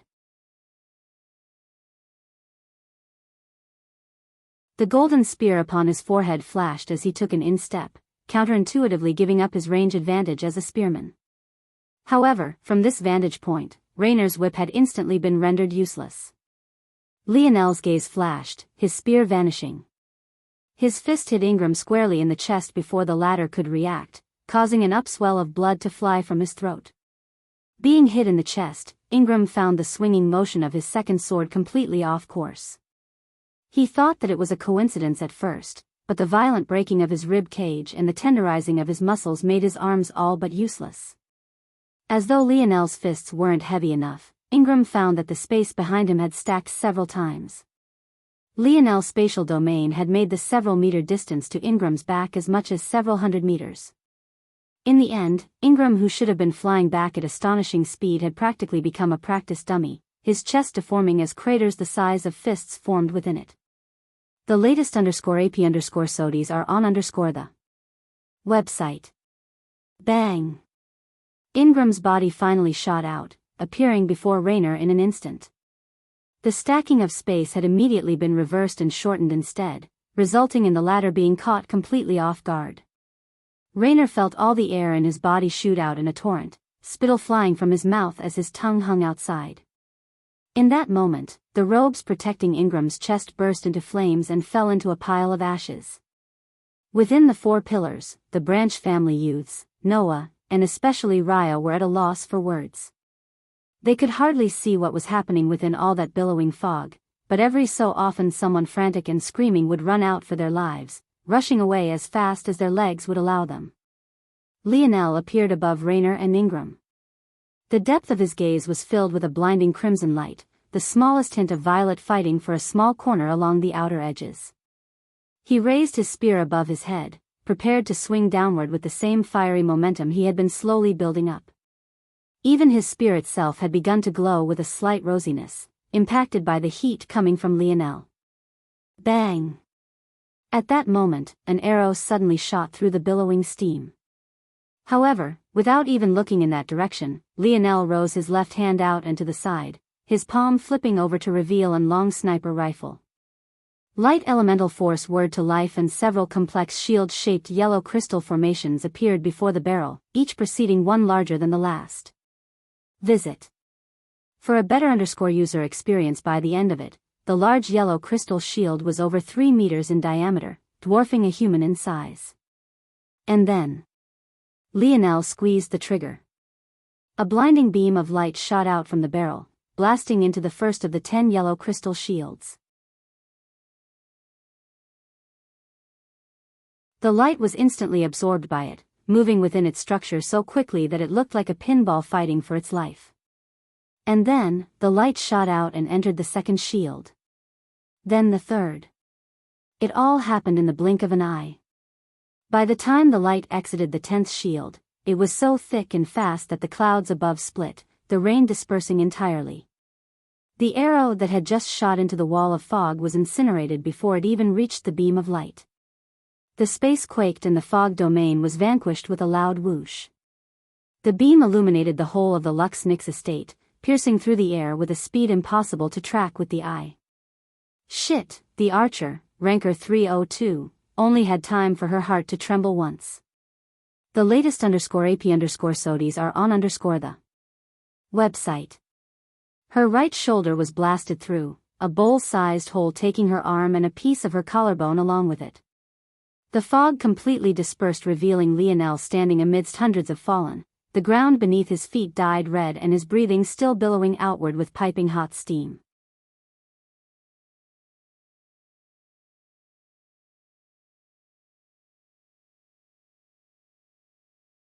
Chapter 1129.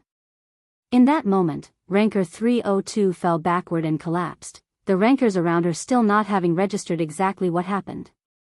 It had all happened so fast that it was all still not computing. She had only just released her arrow, but in the next moment, she had a hole through her chest.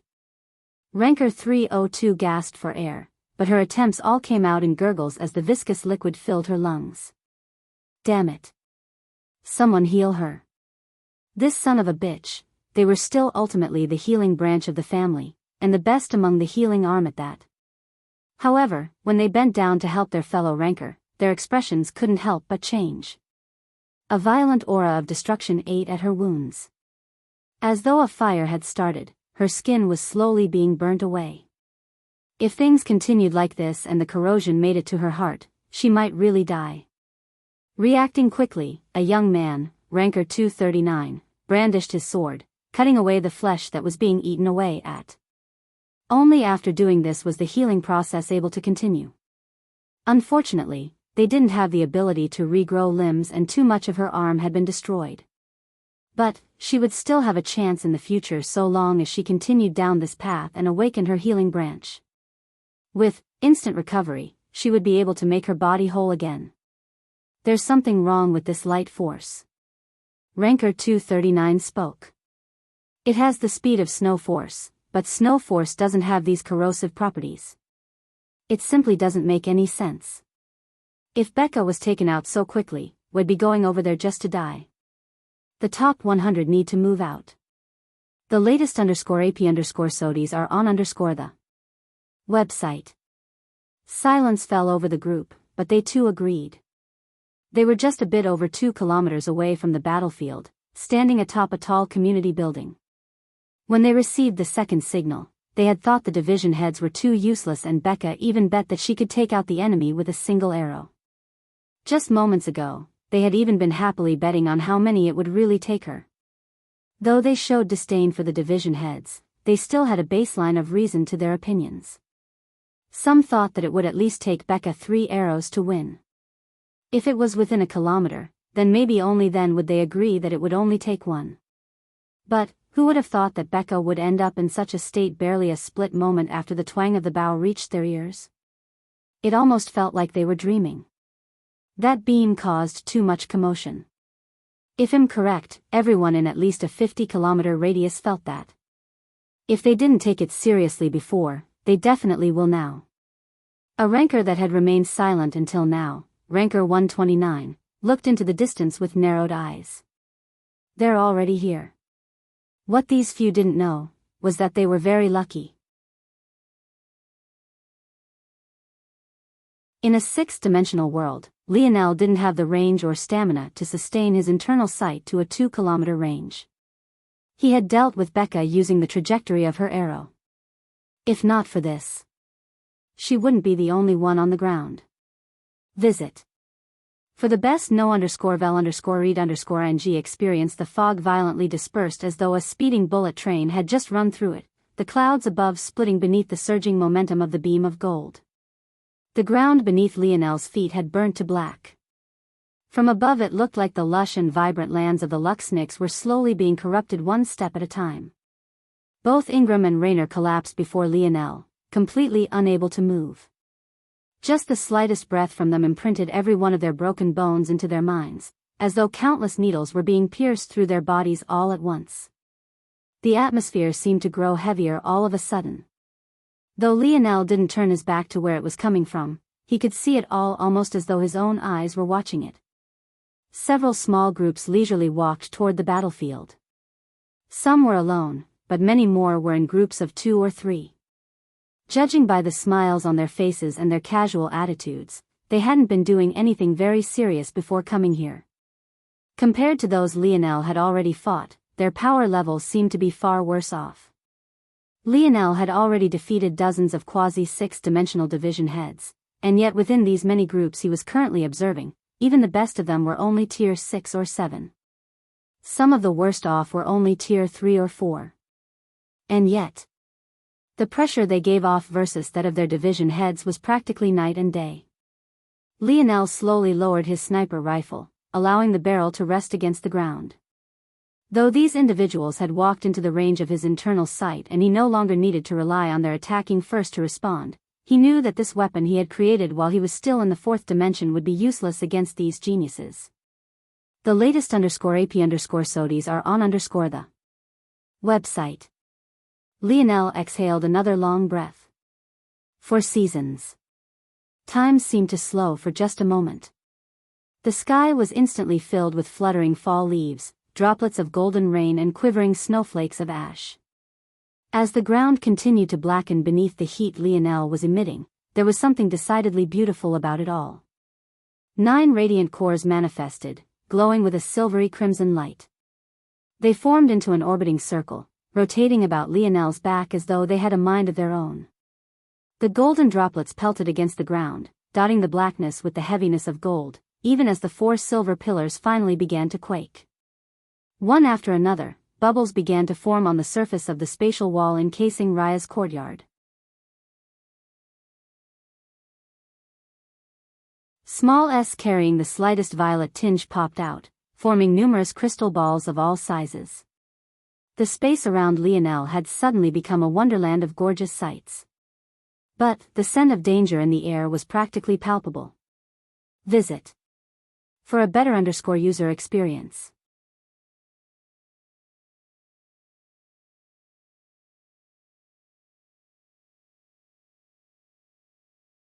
Chapter 1130. Lionel turned, his sniper rifle vanishing.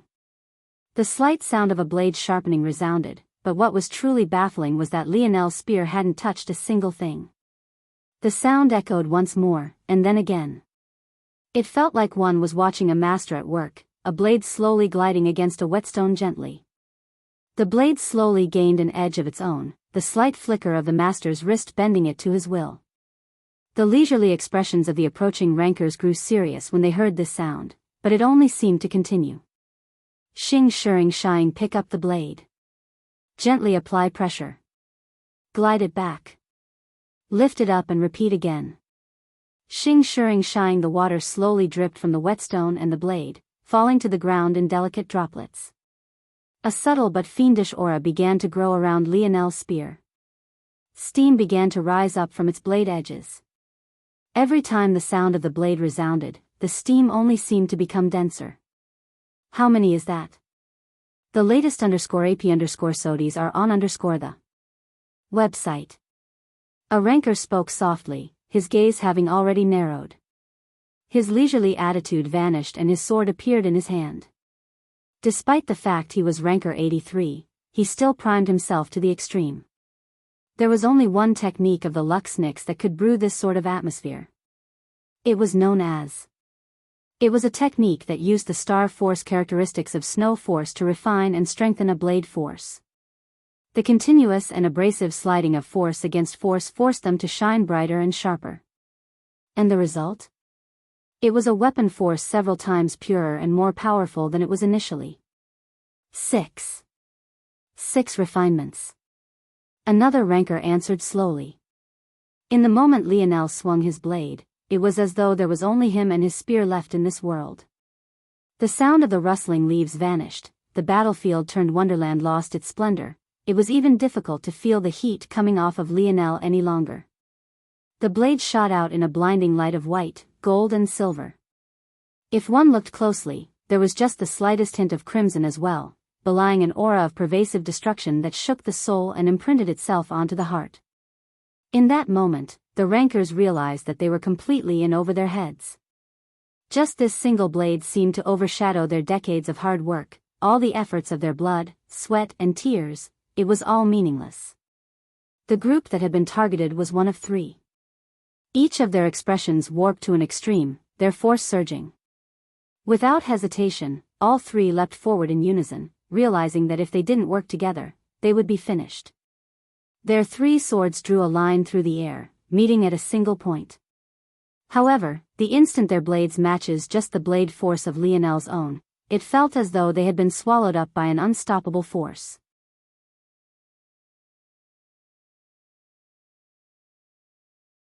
Visit.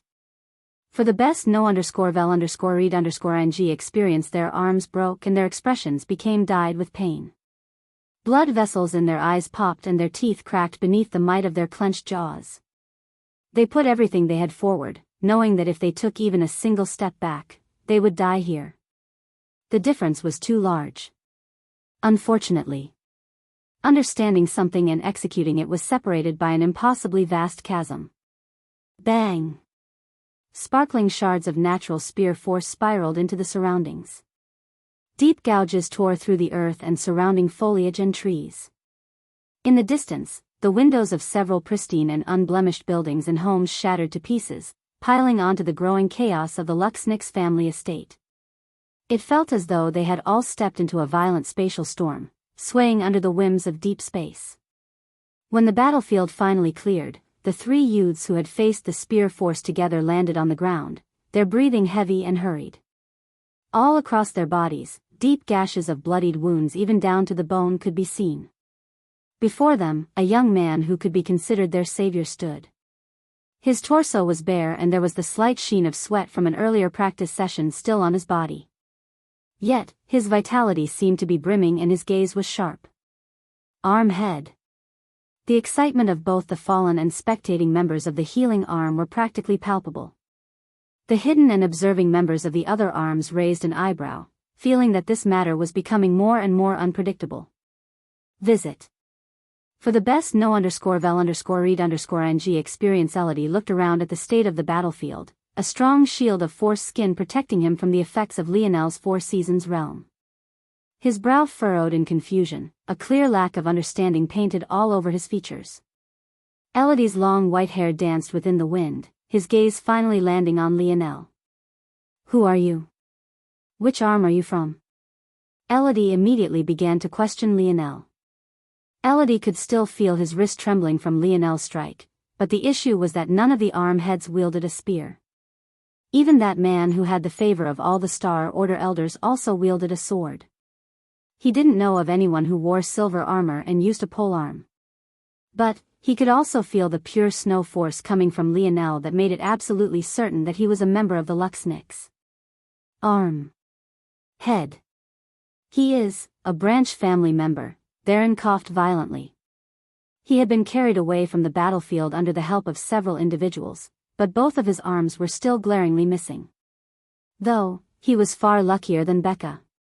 Due to the fact he had lost his arm to a blade, reconnecting them wouldn't be impossible for their healing arm. Theron's words, though, were like a bomb being thrown amidst the battlefield.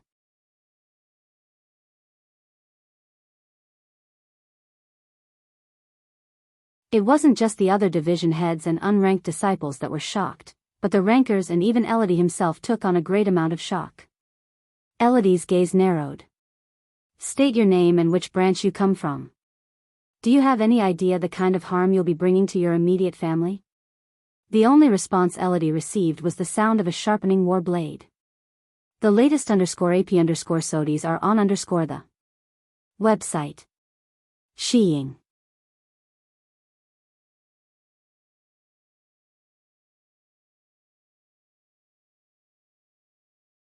Chapter 1131. Elodie's pupils constricted, his sword reflexively coming across his body to block. Bang! Elodie felt a strong surge of might intent on sending him flying, but his gaze flashed, his feet digging 2 deep trenches as he slid back. Dirt and soil rose from the ground, slowing Elodie's momentum by several factors. When he finally came to a stop, Elodie couldn't help but look down at his trembling hands, his face etched with a deep frown. The heaviness of Lionel's attacks wasn't something he had expected. Not only was the spear a rare weapon for a Luxnix to choose, even in the case that it was chosen, those that did would focus on the speed and flexibility of it, not to mention its range. Elodie hadn't expected for Lionel's battle style to be like this. But that didn't mean that he was completely unprepared for battle either. Whether it was the Viola family, or the Montex family especially, they were known for their heavy-handedness and their abrasive battle styles. As a great genius of his generation, Elodie had clashed with his fair share of such talents. In fact, his techniques were refined to deal with them. The moment Elodie adjusted his thoughts and breathing, his whole demeanor shifted. This was not a spar, nor was it a healthy exchange of pointers. This person was an enemy and he would treat him as such. Elodie completed his thoughts in just the fraction of a breath. His sword balanced itself with a practiced flick of his wrist and his feet spread apart, creating a strong base for himself. The instant he was steady, his figure exploded forth, and yet the ground suffered not the slightest of damage. Lionel seemed to have acted before Elodie, but the difference in the weight and size of their weapons resulted in their blades meeting perfectly. Elodie could tell immediately that Lionel had done this on purpose, but he wasn't shocked. If Lionel wasn't at least this skilled, things wouldn't have reached this extent to begin with. The latest _AP_SODIes are on _the website. Elodie's body flickered and his sword left streaks of white gold in the air. For every one action Lionel took, he took 3 or 4, the elegance of his swordplay shining forth. His rhythm changed with his breath and his footwork was immaculate. He seemed to always be capable of slipping out of Lionel's heaviest strikes and countering with something decidedly clever and crafty. The clash of blades rang through the battlefield, the images of 2 young men flickering into and out of existence being imprinted onto all their minds. It was clear at a glance that Elodie's blade force was far inferior to Lionel's own. One had already comprehended a natural blade force while the other was still using normal blade force. However, on the other hand, Elodie's 5th-dimensional force was clearly several steps about Lionel's in terms of thickness and purity, given due to the fact Elodie was already a Tier 8 while Lionel was only a Tier 2.